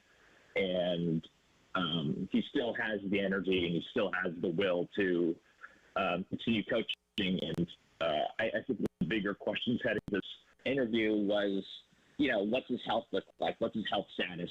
And I think he did a very good job of sort of answering some of those questions with the extra surgeries, particularly the one in particular where it's helped sort of numb his spine and sort of alleviate a lot of the pain that he was dealing with over the last, few years of his coaching career at LSU. So yeah, he's an extremely high energy guy, extremely a people person. And he said he's 66 years old, but he feels like he's 40, and he definitely acts that way. And obviously, there's no way of telling the future with this stuff. Like it'd be foolish of me to sort of predict what is Paul Mainieri going to be like in 4 years, right? But I think right now he does have the energy to coach for sure. Koki, with Paul Mainieri also will come Terry Rooney from LSU. What can you tell us about their relationship and their connection from when you got to talk to Paul? And I'm reading your story and I see that Paul, if he had taken a job in previous years, would have also brought Terry with him. What can Terry Rooney bring to the table for South Carolina, and how important was it for Paul to be able to bring him with him? Yeah, I wasn't included. I didn't have the space to include this part in the story, but when Brian O'Connor left to become a head coach and left Mainieri at Notre Dame, O'Connor was his pitching coach for 7 years. Mainieri said that it was like losing his right arm, and he needed someone to he did a national search to try to find someone to replace that, and he landed on Rooney. And Rooney was someone who had already was a great recruiter, a really good pitching coach, someone who had gotten Justin Verlander to Old Dominion, and he hired him, and they had a very great working relationship for the last 3 years. Mainieri was at Notre Dame, and then for the first 2 years, Mainieri was at LSU, and then Rooney went off to be a head coach at UCF. And I just feel like those two have a very tight relationship, in a very good working relationship. And Rooney came back to LSU this season to work as sort of in more of an administrative role. He wasn't an on-the-field coaching role. It was he helped out a little bit with pitching here and there, but for the most part, it was recruiting and program development that he was doing. This was a brand new position that Jay Johnson came up with this season, and it with his track record as a recruiter, it definitely helped out the program. But it'll be interesting to see with him transitioning back into being a pitching coach again, how it's going to help. How that's going to translate for South Carolina on the field. But as a recruiter, I can tell you already that he's a fantastic recruiter, and that's definitely a pretty big addition for South Carolina, especially since, Mainieri's coming back into an age of college sports where he didn't really have to deal with most, if not all, of this stuff that's happening right now between NIL and the transfer portal. Well, Koki, we're very excited to see what Mainieri is going to bring to the table here at South Carolina. We appreciate your insight. And again, for anybody that has not got to read the story yet, it is on the Advocate's website down there in Baton Rouge. A lot of good insight into Coach Mainieri as we get set to welcome him here at South Carolina. Appreciate your time this morning. Awesome. Thanks so much for having me on. All right, we'll come back, wrap up the hour, get some more of your thoughts on Coach Mainieri being the head coach and what your expectations for this program are going to be. It is The Extra Point. He's Jack Belcher from Gamecock Central. I'm Tyler Head here on The Game.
Welcome back in. It's The Extra Point. Tyler Head, Jack Belcher from Gamecock Central, hanging out for another segment here. I didn't get a chance to dive into this with Koki there as we ran out of time in that last segment, but from everything that I gather, Coach Mainieri, very beloved down there in Baton Rouge. Again, he didn't want to have to retire a couple years ago, but his health put him in a position where that was where he felt like it was the best choice. And obviously they handed the keys over to Jay Johnson, and he's brought them already a national championship and likely could bring them more over the years. So the program's still in a good place. And it really feels like, I think the people in Baton Rouge are happy for Coach Mainieri and willing to want to see him succeed here. Now, yes, when Carolina plays LSU at some point, they're not going to be cheering for him. But outside of that, I feel like they want to see him do well. Yeah, and when I was reading Koki's story, and definitely go check it out on the Advocates website if you guys haven't yet, but when reading the story, Mainieri's definitely still tied down to Baton Rouge. And, once his coaching career does come officially to an end, whenever that is in the near future, he will be moving back to Baton Rouge full time. And he's still LSU through and through. He played there back in the day. He coached there. So, look, at the end of the day, he's a Gamecock now, but It's kind of like a Steve Spurrier situation. That's what I was going to think. I was like, Spurrier was obviously the ultimate Florida guy and has now since gone back to Florida and involved with the program there. But, he came to South Carolina for roughly 10 years and did what was asked of him here. Yeah, and maybe lightning will strike twice with another good 5 to maybe longer years of success at South Carolina. And look, I think it's going to really work out well, like we've talked about. Just all the pieces seem to be in place. The players seemingly are bought into what these guys are, preaching so far. And we'll see what happens over the next few days. Speaking of expectations, a lot of people weighing in on what they expect from this program now that Mainieri is taking over. Jacob weighs in and says, not exclusive to Coach Mainieri, but I expect Carolina to compete for a hosting spot next year, and I would like to see them win a regional. The team won 37 games this season. No reason to expect anything worse than what we saw this year. And that is something worth noting where, again, he's not taking a team that has just been downtrodden and they're at the bottom of the barrel of the SEC and, couldn't win 20 games to save their lives. Like, this is a good program that in a lot of places around the country, Coach Kingston would probably still be here for another handful of years just by making the tournament itself, regardless of hosting, regardless of supers. But the level of expectation here is so high, that's not good enough. So you are taking over a good program. It sounds like you are going to be able to retain some of the good to great players that you already have to where you should be able to come in and kind of in like a turnkey operation type thing, have success pretty quickly. Yeah, and they weren't that far off from being a 40-win potential regional host type of team this year. If you look at some of the losses South Carolina had on the schedule this year, a lot of them were definitely avoidable and had some self-inflicted wounds on the in the games there. With Mainieri and Rooney and Mainieri, this entire staff here, I feel like the fundamentals are going to definitely be a big part of Mainieri's preachings, at least from what I've heard.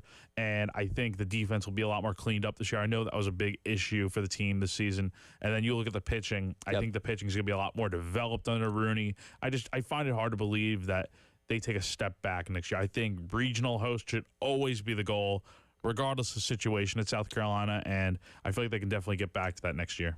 Jeff, on a similar note there, says expectation doesn't change. Host a regional 4 out of 5 years. Host Super 2 out of 5 and Omaha 1 out of 5. I think 1 out of 5 in Omaha is maybe a little bit too conservative there. I think people are going to have a little bit higher expectations of that. There's going to be people who say they need to get back to Omaha next year. And look, I think if I have a crystal ball and I'm guessing when they get to Omaha, if they do, I think by year 2 or 3, we're talking like seriously. Like, I think next year is going to be like a year where they have a great team. They, have a great regular season, 40+ wins. Maybe they do something good in Hoover, and then they get to the postseason. And I do think they come up a little bit short of getting to Omaha. And this is all talking without who's going to be on the roster and stuff. Sure. But I feel like by year 2 or 3, it's going to be like, okay, we've seen what we can do in year 1. Let's take the next step and get to Omaha. Yeah, and again, that's what the ultimate job of Coach Mainieri here is to get this program back on track to where it was. And again, it's good. It's perfectly fine right now, but it's not being talked about in the conversation as one of the best in the country like it was for so long. And that's what's in a way kind of cool that college, South Carolina is kind of the buzz of college baseball right now for making this splashy hire. Where again, Ray Tanner, put his money where his mouth was and said, we're going to go out there, we're going to pay for a good head coach, we're going to pay for good assistants because we want this program to get back to the way that it used to be. And again, we got to wait and see the results take place, but you've done everything up to this point to hopefully guarantee yourself that success. Yeah, and I think if let's just say for some reason this hire just doesn't work out, I don't think you can necessarily blame Ray for what happens on the field, because I think he did everything he had to do in terms of going through the hiring process and hiring the right guy and spending the money. Again, he deserves a lot of props here for the decision he made here. Obviously, he's had some duds in the hiring process over the years, but this one, without a doubt, at least for right now, seems like a really good one and maybe honestly one of the best of his career. And I would imagine every hire is important, but he probably takes it a little more personally given the fact that he's the one that built the program to where it was and had them at the mountaintop, that now it's tumbled back down in the year since. And he, is the reason why those coaches were in place. And now it's his responsibility to fix it. And again, up to this point, as of today, you've done everything you need to do. You've checked all of my boxes, at least, to where now we got to wait until February to see them go out there and start playing baseball and see what the results end up being this time next year when it comes to the NCAA tournament. But plenty of reason to be excited going into 2025. Definitely. And think about it this way. I think a lot of people have questioned Ray's AD ability over the years and wanted someone new in here. Let me ask you all this. Like, if you have a younger AD in the fold that, doesn't have the coaching experience like Ray Tanner does, are you able to land Paul Mainieri? Because, Ray obviously coached against him and has a friendship with him, a relationship with him. I don't think whoever the AD is outside of Ray Tanner is going to land Paul Mainieri. Maybe by some off random lucky chance, but the connections that Ray has go deep, and I trust his judgment to hire a baseball coach regardless of how the last two have gone. I can't necessarily blame him for Holbrook because that was the right hire. Yep. It just didn't work out. And then with Mark Kingston, you had some options, just didn't come through, so you went with Mark Kingston. But I think the third try, I think he's on base, and we'll see what happens. Fingers crossed, and we'll see what happens when the season does roll around 2025. Appreciate it, Jack, and we'll check in with you again soon. Appreciate it, my man. All right, that'll do it for the Extra Point. Coming up next, Gamecock Central Takeover Hour presented by Firehouse Subs with myself, Wes, and Chris, all right here on The Game.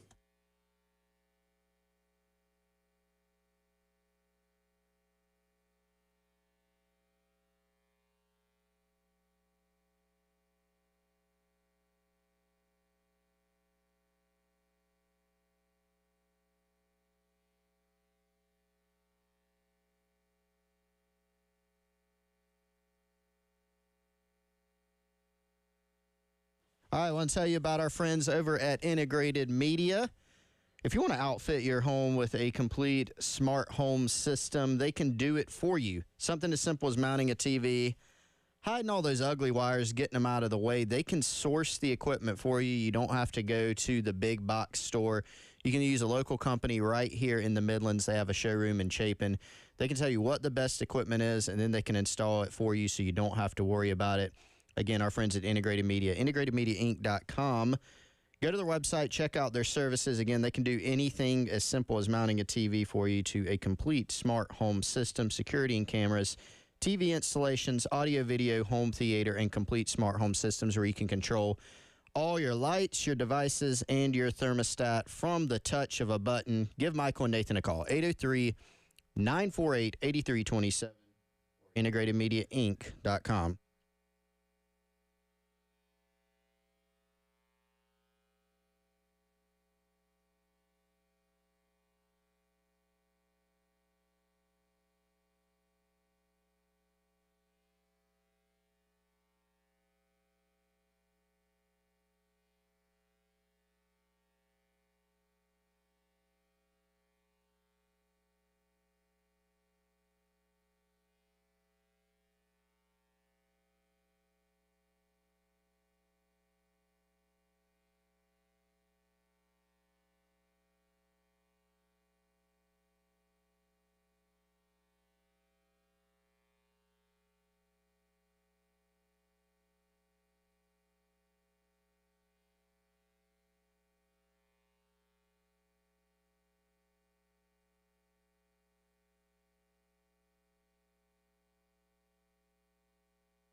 11 o'clock on your Wednesday. Welcome in. It is the Gamecock Central Takeover Hour presented by Firehouse Subs here on the game. Tyler Head, West Mitchell, Chris Clark, full house for the first time in over a week, really since this head coaching search began, if I remember correctly, because Chris was out all last week, Wes out the first couple of days this week. Guys, it's officially official.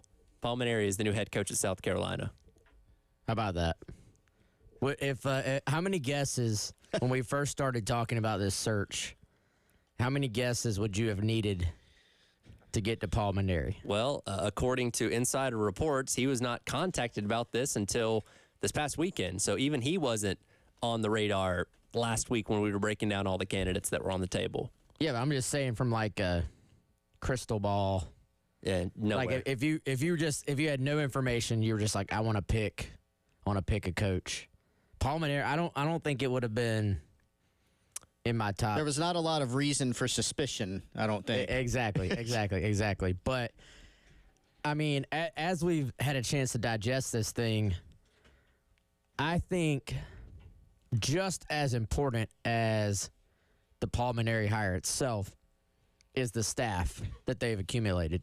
And I think is also just as important is the message that they've sent when you look at those numbers. And, you know, you look at the $1.3 million for Paul Mainieri.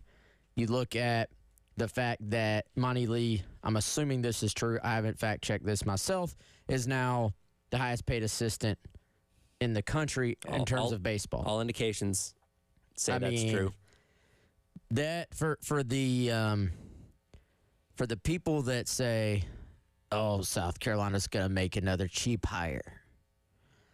I mean, I feel like this was message sent in terms of to both those people and to the rest of the college baseball world. Like, we are serious about this.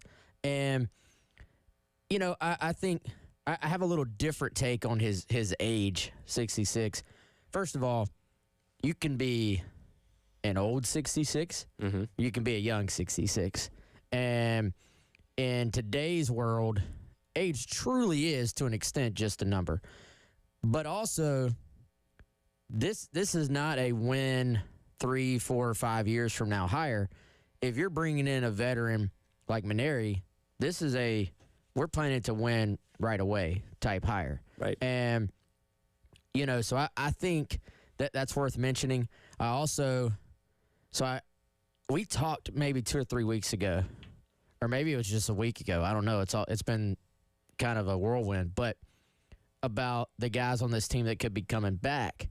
And the more I think you look at this roster, I maybe downplayed the talent a little bit in terms of who's coming back because, for one, Kenny Jones, they don't list whether you're a junior, senior, all that stuff on the bios anymore. No, and with on COVID baseball. years and all that kind of stuff, it's impossible to figure out. But Kenny Jones does have eligibility left. He does. So obviously there may be a draft element there, but there are indications that he's coming back. Right. Ethan Petrie is coming back. The big fish.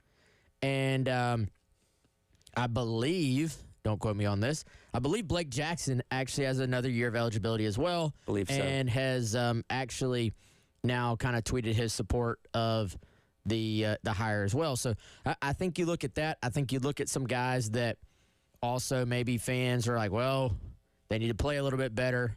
But obviously you look at LeCroy, you look at Tippett.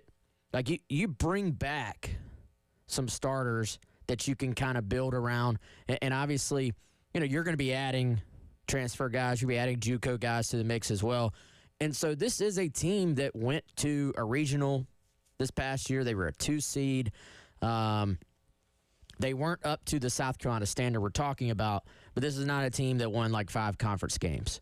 And so I do think with this hire and then with, again, the assistants, if you look at the recruiting chops of Monty Lee and Terry Rooney, I'd like to think we're going to see some news in the next week or two about them adding sort of instant impact talent, I should say.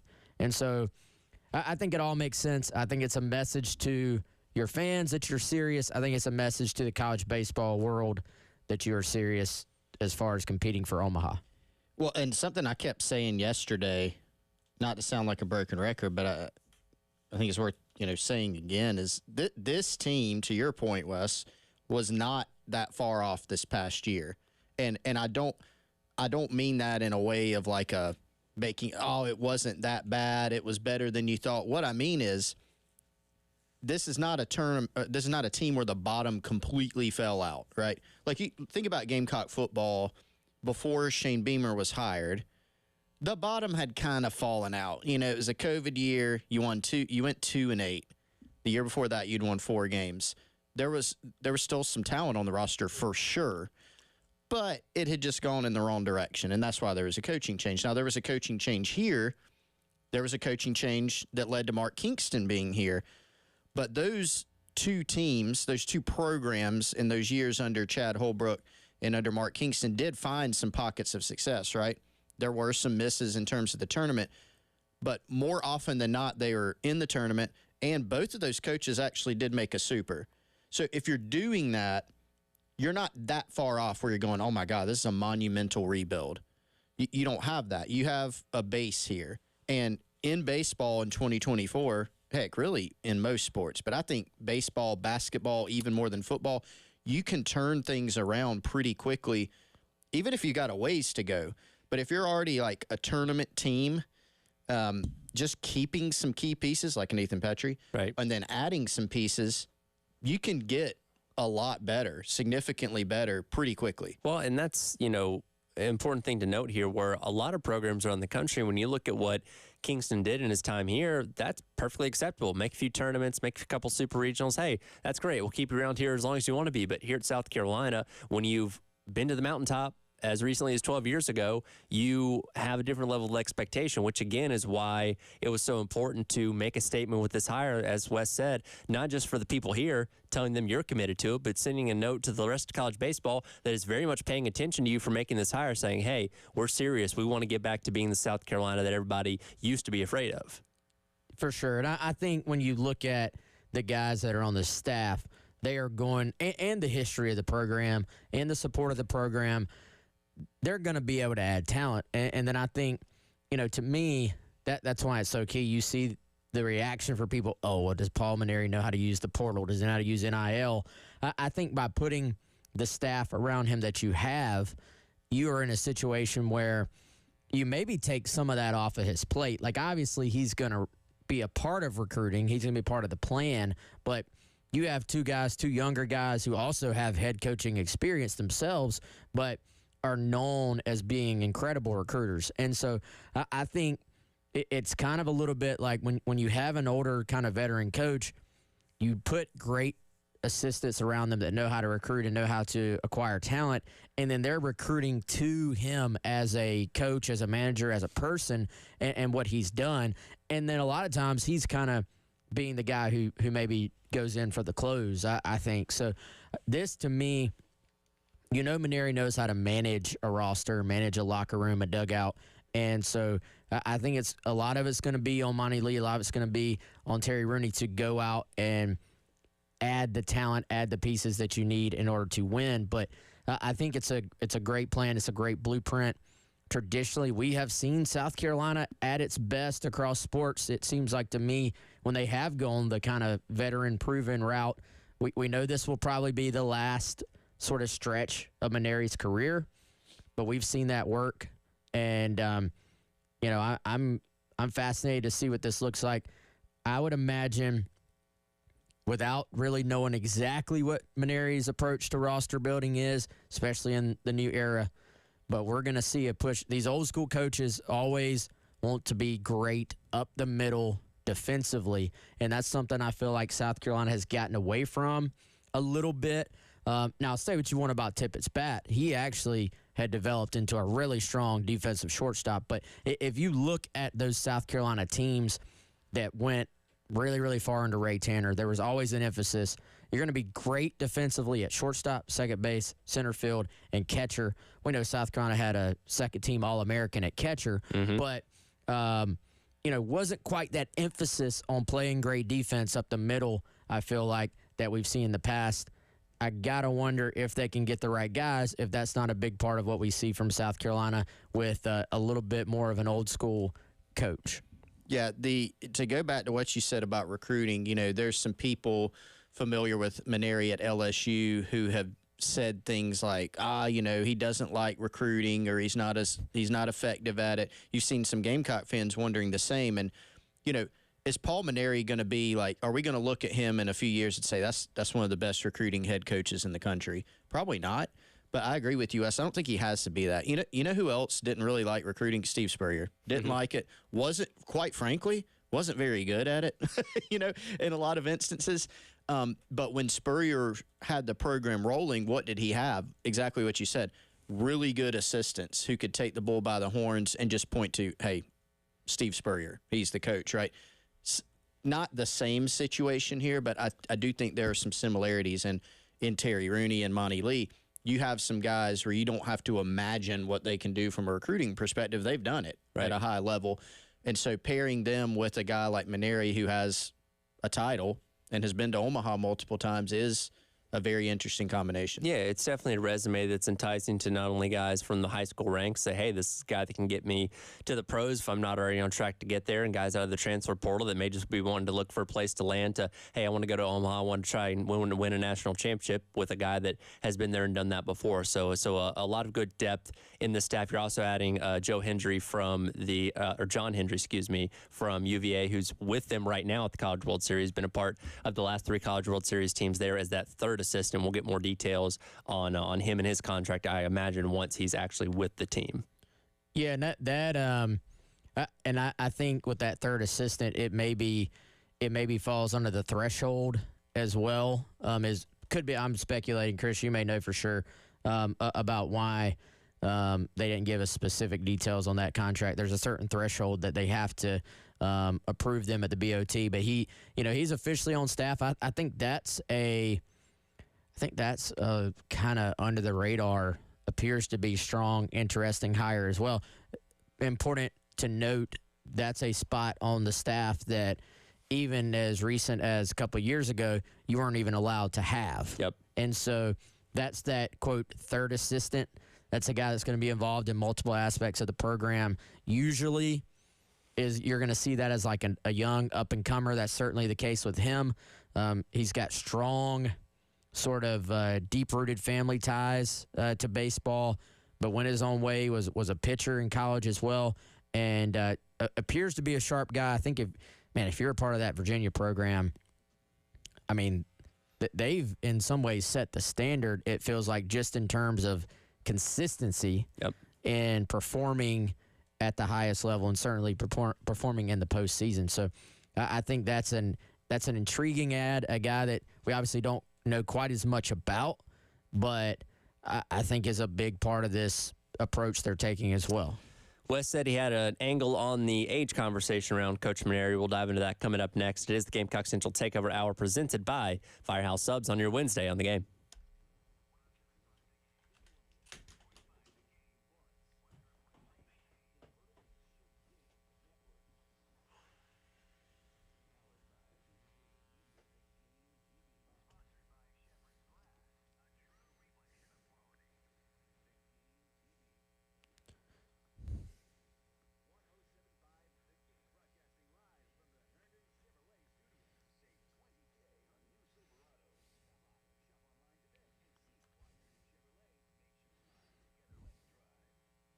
All right, guys, let me continue to tell you about our friends over at Classic Roofing. Call them today, 803-590-7870, or head on over to classicroofingsc.com. Lots of storms have been hitting the area. Let them check out your roof before you file one of those claims. You may not need to, and you don't want to file a claim for no reason, frankly. They're going to give you an honest assessment instead of just telling everyone to automatically file. And what more can you want from somebody who's helping you out with your roof is that honest assessment, because as we know, a roof, not only one of the most important aspects of your home if you want to keep you and your family protected, but also, frankly, to replace it, one of the most costly parts of your home as well. So you want people you can trust. You want people who are going to take great care of you. They took care of me. They took care of my family. They can do the exact same for you. If you need more details, just head on over right now, classicroofingsc.com.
Welcome back in Gamecock Central Takeover Hour presented by Firehouse Subs. Tyler, Wes, and Chris hanging out with you on this Wednesday. And, you know, it's interesting, the shift that people seem to have had from Monday when the name Paul Mainieri first started popping up to where we are today, and now that he's officially the head coach, where a lot of people jumped on the, oh, well, he's 66, will be 67 by the time the season starts next year. Like, how long is this going to give me around? Why do we make this higher? To where I think people have come around on it a little bit more where, yeah, maybe he's not going to be coaching you for the next 12 to 15 years, but even if he is only here for maybe a handful of years, as long as he's getting the program back to where it needs to be, that's the important thing. Well, I think, guys, if a coach comes in, let's say you go the younger route. If a coach isn't winning, then as we've seen, he's only going to be there 4 or 5 years anyway. You know, Kings ended up being 7, but there were some interesting circumstances in there anyway. Of course, you had COVID right there in the middle of it that I think changed maybe the way you perceived it a little bit. Then you had of course, kind of that year going into not this most recent season, but last season where they had a lot of success in the portal, and there was kind of they brought in Mainieri, and it was kind of like I felt like that was kind of a last stand of the Kingston era, and they had a good year last year. Yeah, it went to the Super. Yeah. So, and you know, maybe a few things go their way injury wise, and it's a different conversation. But point being, if you don't win, everybody's working on. It's like this 4 to 5 year timeline anyway. And so if he comes in, if he wins right away, I mean, not to get too ahead of ourselves, but there's a great chance for, you know, a Mainieri or any other young coach. You know, everybody wanted them to talk to Landon Powell this time. It seems very clear that South Carolina wanted to go a little bit more into the veteran coach route. Now, I don't think, obviously, Ray Tanner from the very beginning was like, I'm going to hire Paul Mainieri. It was a process. Sure. And so I tend to think if he comes in and he wins, and let's just say it's for the length of this contract, 5 years. If you go back to Omaha, it's a huge success. And if he gives you 5 years and then retires, who cares at that point? Honestly, like this is a win. College athletics have been the most win now that they've ever been in the history of college athletics. So if this is like kind of his swan song, like final push in what has been, if you go back and look, a long, successful career throughout multiple, you know, it was 15 years at LSU, but Yep. lots of years at other places. I mean, one at Notre Dame. And, you know, I think it's, if you're just pointing to, oh, he's 66, then you're kind of missing the point a little bit, in my opinion, because there was no perfect coach. But there was a lot to like about all the candidates that were thrown out there. But then, you know, Jack Veltri, I thought, did a great job of putting together those pros and cons articles. And there were some pretty big cons, I feel like, with the list of coaches, even though they've all been successful. Mm-hmm. So I think if you're a Gamecock fan, and we've already seen it, have there been a few, oh, he's old, blah, blah, blah, blah. Yeah, but for the most part, don't y'all feel like this is a re-energized fan base? Like, Sure. Oh, absolutely. If you look at the highest percent. And I think, not to, guys, I know people want to talk about baseball, but I think you look at the men's golf hire, you look at softball with Ashley Chastain being hired, buy stock in South Carolina softball now, because you look at SEC softball and what a high level that is. They have a beautiful, still really new stadium right over there on the outskirts of campus. And look at women's basketball and how that sport has grown. College softball, especially in the SEC, is a very high-skilled sport. And so I think if South Carolina can maybe take that next little step and get over the hump in softball, you're going to see the fan base really get behind that as well. So yesterday, with all the new hires, just kind of felt like a new era in multiple sports in South Carolina athletics. Well, and something else that I think is worth noting, too, from everything that I've gathered from people that have reported on Mainieri, as well as listening to some of his interviews, very personable guy, not only with the media, but also seems to be very involved with the community and very much loved down there in Baton Rouge. And that's something that, again, I'm not trying to pile on Coach Kingston here, but he didn't seem as connected with the community as a Beamer, as a Paris, as a Don Staley, going to other games, going to events in and around town, where you just felt like you didn't really see him all that much, where it feels like Paul Mainieri is going to be a little bit of a change of pace with that. Yeah, it'll definitely be different from a personality standpoint. And I think people will like that. I think that happens in most coaching, changeovers. And there's normally truth in it as well, but it is always kind of funny when you hear, well, the new coach is doing things this way, and it's very the old guy didn't do this, the new guy's doing this, and that's almost always refreshing. And I think, to kind of expand on what we were talking about, I think this hire, while there were some people that, we're going to say, like the age was probably literally the only strike I think people could think of. Maybe there were some other instances, but that was kind of the main talking point. But I think overall, especially after the staff was announced, or at least some of the staff, with Monty Lee staying, with Terry Rooney coming in, this is out of the big sports, like this is the hire that I think is the most consensus among the Gamecock fan base, as much as you can possibly get it. Because remember, even Shane Beamer, like that one was kind of split. Will Muschamp was definitely a big split. Lamont Paris, that was a big split because part of that was how that search went. So I think people are pulling more in the same direction, and that has led to, I think, a re-energization, if that's a word. I don't think it is, of the Gamecock fan base. Is it a word? Do we have a ruling? I think so. I believe re-energization. The Gamecock fan base is re-energized. Yes. Let's say it that way. That's better. But, I mean, this is a guy like, look, I don't think we need to worry about how long, if that's your first question, well, how long can he be here? Let's just worry about, let's see if he can make it to the Supers or make it to Omaha in the next couple years. Worry about everything else after that. I mean, Paul Mainieri, like you said, Wes, he was at LSU for 15 years. In that time, they did miss the tournament twice, but that was within the first 5 years. He went to Omaha 5 times, was the runner-up once, won it once, and then aside from that, separately went to the Super Regional 4 times. So 9 of the 15 years, you were either in Omaha or in a Super. That's pretty good. If he was here, now he probably won't be here 15 years, Probably but let's half that.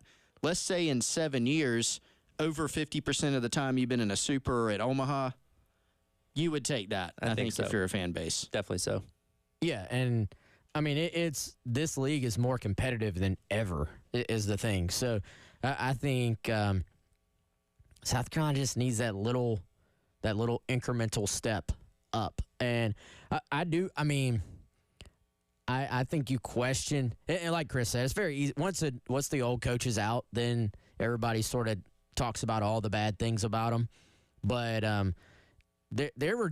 I sometimes wonder if you took the exact same roster, but had a little bit different approach to the management of that talent, how different might even this season have looked for South Carolina. So I think putting a veteran guy who's seen it all, and you hear the word genuine thrown around a lot. It's like a big recruiting thing, like, oh, that guy's genuine. But I do think with Mainieri, you look back, I actually had it. I used to, when I was first kind of getting started, I used to cover Carolina baseball as well, and I remember being at the SEC tournament and being around, like, in Mainieri's press conferences and stuff.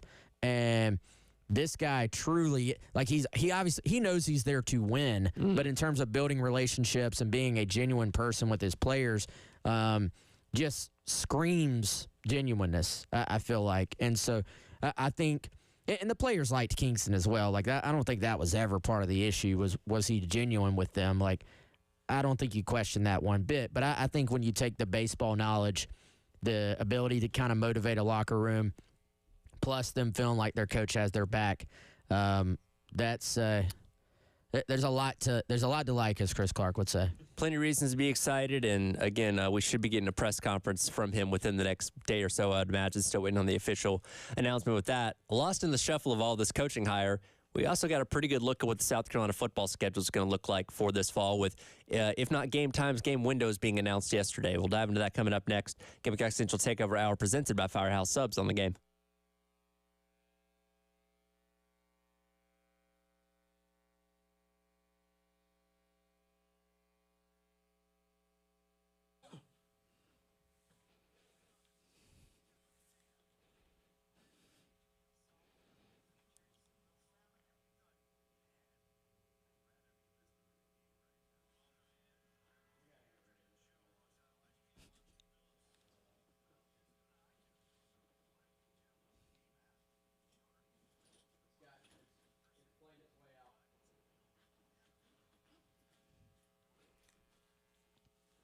Well, it is June here in the Midlands, and that means it's getting pretty warm. And so you rely on your home's air conditioning systems to keep the temperatures throughout your home nice and cool during the summer.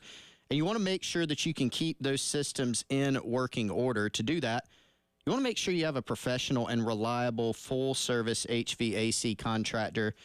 If you need one to check out your HVAC system at your home, let me recommend our friends over at Krantz Cooling. Justin and his team, family-owned business since 1983.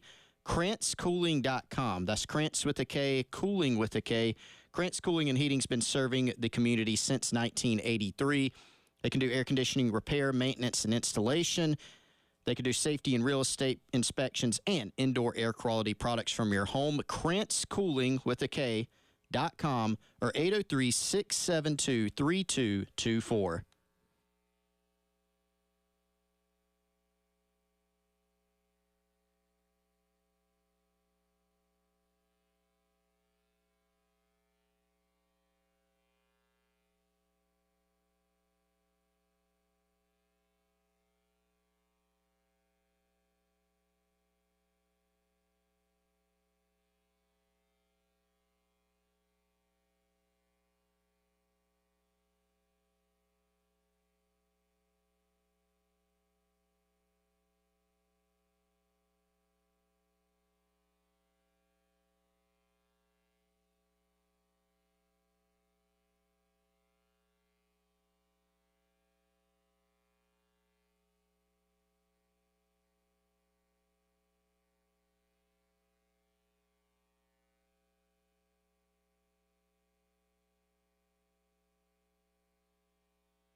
Welcome back in. Gamecock Central Takeover Hour presented by Firehouse Subs. Tyler Head, Wes Mitchell, and Chris Clark. We'll shift gears away from baseball a little bit, as that has been the main topic of conversation. But as I mentioned yesterday afternoon, did get a little bit more insight into Gamecock football and what the 2024 season is going to look like.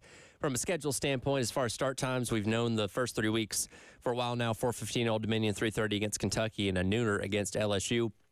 But new with the SEC this year being all ESPN property games, if you don't get the start time, at least get a TV window for most of these games, which gives you a rough idea of when they're going to start. Akron in week number 4 will be a night window between 6 and 8 o'clock. Got a early game window against Oklahoma, which is between 12 and 1. Another night game for A&M, an afternoon window for Vanderbilt and Missouri, which is between 3:30 and 4:30. So while not the exact kick time, you can still plan ahead to a degree of how you go about these games and planning your days around them. Yeah, I mean, doesn't this feel like this was such a no-brainer thing? Like, I get maybe, like you said, because of you got CBS and ABC/ESPN in the past, so there were some reasons why maybe you couldn't do it. it seems like maybe you could have worked something out to where you could have done this a long time ago. But just this feels like a no-brainer. And I heard Greg Sankey talking, I believe this was when they were doing like the little spring meetings in Florida, and he said they want for people, particularly if you have to travel for games. So whether you're going to like a road game or, as we know, there's a lot of people rolling into Columbia who maybe went to USC or are huge USC fans but don't actually live in the Midlands. And so how about actually being able to sit down right now in June and plan ahead for the season in terms of, some people will maybe spend one night in a hotel and they have to decide, well, am I going to spend the Friday in the hotel and drive back Saturday, or am I going to spend Saturday night in the hotel? And which window you're in, whether it's night game, afternoon game, or an early game, really can affect those decisions. Now, pretty much for the most part ahead of time on almost all these. Clemson's still TBA, but even this flex window, which is a kind of wide range in terms of when your game might be, that in the flex window, you're avoiding the nooner. Mm-hmm. So I think this is pretty cool. It's a no-brainer. You not a fan of the nooner, Chris? No, I think it's funny. I just chuckle every time. I don't know why. I like it. Did Spurrier coin the nooner? I don't know. He had to have. You think so? Yeah. It's been around as long as I can remember. Maybe he was the first one. I'm Maybe he crediting him. popularized it. Yes. In only ways that he can. Does this schedule, like you said, Wes, we still have some, the flex window is a pretty big one because it's 3:30 to 8. Right. Yeah, But the rest of them we generally know. Like, an afternoon's going to be somewhere between 3:30 and 4:30. The early windows, 12 to 1, right? So you generally know, okay, day, night, afternoon, whatever. Ole Miss and Clemson are the ones up in the air. But I don't know, does this change what y'all think about the difficulty of this schedule? And what I mean by that is just kind of if you're ranking the games in order, of difficulty, because obviously it's still an incredibly difficult schedule. The time windows don't change that. But you do get to go, for instance, one of the I think stretches, this October stretch has been highlighted. Insane. Because you got to play Ole Miss. Yeah, you get them at home, but you got to play Ole Miss. That's going to be a tough matchup. They're probably going to be really, really good this year. Then you go to Bama and Oklahoma on the road in back-to-back weeks. And, even though Nick Saban's not in Alabama anymore, they're probably going to be pretty darn good. Again, they got a great coach. And same thing with Oklahoma. So, the Alabama game is at noon, and the Oklahoma game will be at either 12 or 1. So, better draw probably than a night game, I would think. Yeah, the atmospheres likely won't be as hostile for an early kick like that. So how much that helps you, I don't know, but it's certainly better than playing in Tuscaloosa at 7:30 or something like that. I think the thing that stands out to me, first of all, is the somewhat lack of home night games. Mm. Now, there was a stretch there where South Carolina was having like all home night games, and people started complaining about how many night games there were. So you Never satisfied. Never completely satisfied, right? But you've got let's see, Akron at night, A&M at night, and as far as home games, Ole Miss flex could be night, but for the most part, you've got a lot of afternoon games, and Missouri will be afternoon, Wofford will be afternoon at 4:00 specifically. That game will kind of transition into night. Like the second half will be at night for the Wofford game because it'll be late November. Yeah, and you get to avoid that vaunted Vandy night game atmosphere for that game. Is their stadium going to be done this fall, by the way? Are they still working on it? It will be in the football game. It will. And I think they're still in the video game, under but in construction. real life, who could say?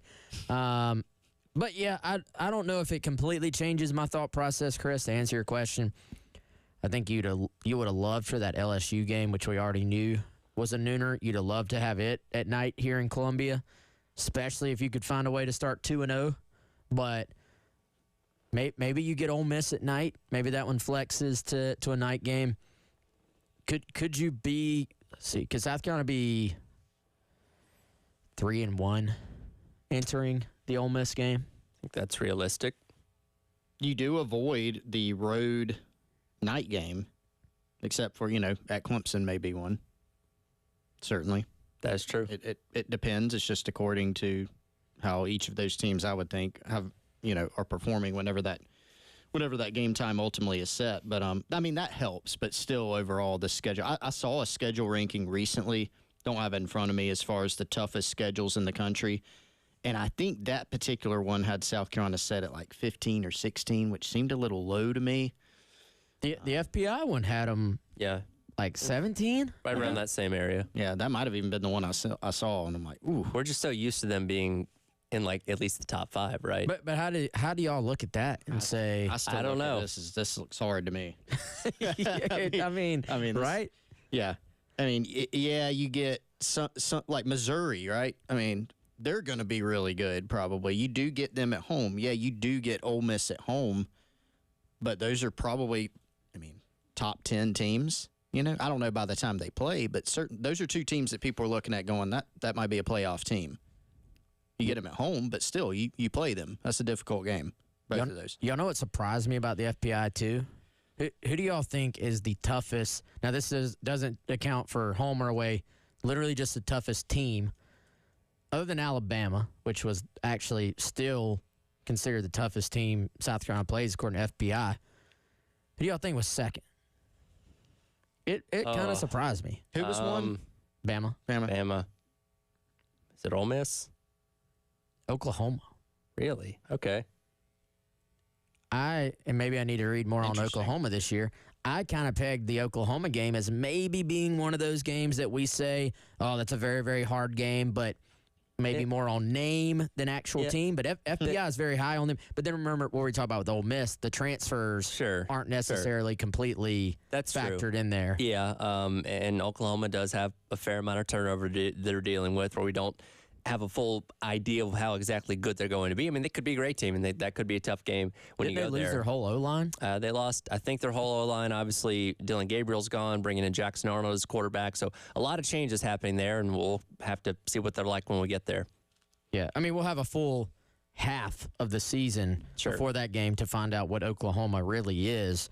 But, yeah, I'm fascinated that on paper this is not a top 10 schedule because – in my opinion, like I want to see the 15 or 16 schedules that are harder than this one. I know Florida is one of them, but the thing to me, guys, that makes it more difficult too is just how good we assume and believe Missouri is going to be this year. Like that used to be Kentucky and Missouri were like those two toss-ups that you said could really affect your season. That has shifted. I now, if not Kentucky, I circle A&M at night as being the second most important sort of flip game that could flip your season one way or the other. Yes. New coach. Yes. New program as far as, all new things happening there. And you got them at home at night. You beat them at home at night last time they were here. Yeah, that has replaced, in my mind, at least for this season, that has replaced the Missouri game as more of a swing. I still see the Kentucky game, which will be at 3:30 in Lexington Eastern time. I still see that as a swing game, and then I think the A&M is the A&M game's the other big swing game. Missouri is one where, like, if we're doing like preseason lines, South Carolina is not favored right now in that game. Right. Same thing with Ole Miss. Now, by the time they get there, we'll see. There's a lot of football to play between now and those two games. Over the weekend, a lot of welcome homes tweeted out by Shane Beamer. Those slowly coming to formation with names coming out over the past couple days. We'll analyze that and where we're at with those coming up next as we wrap up today's edition of the Gamecock Central Takeover Hour presented by Firehouse Subs here on the game.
All right, everybody. Our friends over at Gold Line Framing, Kendall and Joni, wanted to let everybody know that they are fired up about South Carolina's 4 new head coaching hires, and they want to welcome each and every one of them home, and they want to welcome you over to Gold Line Framing, where right now, for a limited time only, any customers ordering purchases related to South Carolina will get 25% off their order.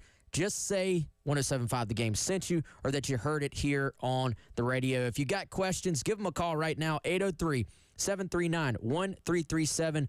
Gold Line Framing, 511 12th Street, West Columbia, in-store. They've got an art gallery, home decor, furniture, and gift items. Again, questions, 803-739-1337. And like the rest of Gamecock Nation, they are fired up and ready for this new era of South Carolina athletics. Go check out that deal right now and tell them you heard about us on 107.5.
Welcome back in. Gamecock Central Takeover Hour presented by Firehouse Subs. Here on the game, Tyler Weston Chris along with you. A few more minutes here. Again, continue our football conversation. Was it 5 total welcome homes we got over the weekend from Beamer? Is that the total account at the end? Sure. I believe. I honestly don't. It was I a think lot. so. Yeah, it was a lot. I know the number It was. yet to be revealed. Yes. Well, we still have some that we're waiting on, but we have gotten slowly a few of these names coming out. We talked about Jaqual Holloman on Monday being the first name that came out of this. We got Kabi Sakipra. Did I say that correctly? Again, sure. Okay. I mean, you guys are the ones. I do plan on getting back. That is actually exactly how I said it the other day. I just went for it. And I do plan on finding out a surefire pronunciation on that soon. And then most recently yesterday, we got Christopher Hatfield, the safety out of, can you guys pronounce the hometown that he's from in Georgia? Ooh. Oh, you're turning the tables on us. You can. I can. Okay, Can then you say it? go for it. No, I want to hear you guys. I'm not looking at it. I want to hear you guys say I'm not it. looking at it. I'm going to go Ludwicki. Ludwissy. Ludwissy. Oh, close. nice. Close. That's a great hometown name. South Say it Georgia. again. Say it again. Ludwissy. Ludwissy. Yeah. Man, that's a good name. So 3 of the supposed 5 names. Wait, hold on. have come out. We got to recount here because I think it was 5 over the weekend. 6 now with Hatfield, right? Yeah, because Hatfield happened, and then pretty shortly after it was. I'm gonna go back and count. No, that's right. Give me a moment. 6. It was 5 over the weekend. 6 now, if you count yesterday. So we're halfway there with names that have been announced. Then. Yeah, and overall, so there's 3 outstanding ones from this weekend. yes, And then a 4th, which from happened spring game a while weekend. back, spring game weekend that has not been revealed yet. I got an You interesting. should write a story on that. Yeah, I should. That's a great idea. Maybe I'll post it on GamecockCentral.com. I got an interesting question the other day, and Wes helped me with it, and it was: has there been a class where there was more than one welcome home that happened that was sent out, and the guys never even went public and then went somewhere else? And it actually happened in the last cycle. There was one in the summer, and there was one in December too. So that was kind of interesting. But I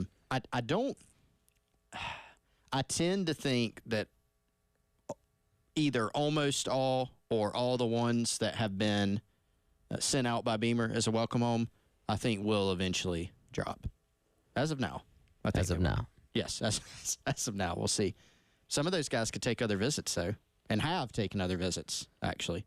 Yeah, for sure. And so I expect at least one of those, I would say, to drop soon because, honestly, because I thought it would be out already. And so that particular prospect that I'm thinking about, there's not really any concern whatsoever, in my opinion, about him not ending up at South Carolina. It's just been, I think, maybe waiting on another graphic edit or something, and it just hasn't happened yet. Now, if I was a prospect and I was really dialed into Gamecock Nation, I don't know if I would have gone public yesterday either, because you had Hatfield, then you had every other headline that could possibly happen yesterday. Easy to get lost in the shuffle. Now today, while everybody's fired up, but not quite as many headlines, today might be a great day to commit. Might be. It's a little bit PR of a slower, strategy slower there. news cycle. If we have a Hatfield, does that mean we're going to get a McCoy too? Oh, boy. Dave's got to find some kind of, like, womp womp or Hey, something. if Dave's back there going, shaking his head like this at you, then I couldn't resist. It's right there. It is. But, hey, this DB class going to be pretty good. It certainly has a chance to, because there's some other there's another, at least one more highly rated defensive back visiting this weekend, or not this weekend, next weekend. Jameer Joseph, who's a 4-star corner. They've got some other irons in the fire, certainly in this class. They're starting to build a very interesting class, for sure, in the defensive backfield. A lot of length. That's something that Judge Collier, who is also a pretty long corner himself on the current roster, he told me that the other day about talking about Torian Gray and kind of what he looks for. And he's like, he likes long guys. And, like, you look at this class, and, man, the guys they're recruiting, the guys that they've got committed certainly fit that bill. Well, this is your just prototypical Torian Gray class, potentially, where you have a mix of these 4-star, borderline 5-star guys, and then guys who are a little bit under the radar but just fit what he likes. I mean, Hatfield, a long, lengthy guy, supreme athlete. I think the one thing you want to check on there is his overall speed. Could he play corner? Is he more of a safety? But he loves just finding these guys that are a little bit under the radar. A.J. Brand is going to announce his decision on June 23rd. That's another guy who South Carolina could have in their class, local guy from Irmo. So I think you're seeing just that prototypical Torian Gray class we're used to, where it's a mix of these guys that are strong evaluations, you hope, and that he can develop, plus these guys where they're just battling everybody for, we'll see if they can add a Laganza Hayward to the mix, because he's got offers from everybody. Before we close it out, before Tyler speaks again, happy birthday to Tyler. Thank you. Hit him up on the Firehouse Subs text line, 404-6100, and tell Tyler happy birthday. How old do you think I am? Tell him that you don't like Georgia. How old do y'all think I am? Take a guess. 22. 31. No, I'm just kidding. 28. Almost in the middle. There you go. And more mature than, I won't say Wes, but me. Depends. I don't think so. All right, that'll do it for today's edition of the Gamecock Central Takeover Hour, presented by Firehouse Subs. Halftime show with myself and Terry Ford. I know I haven't been on there in a whole week because I've been filling in for Bill. Coming up next here on the game. Okay, this one.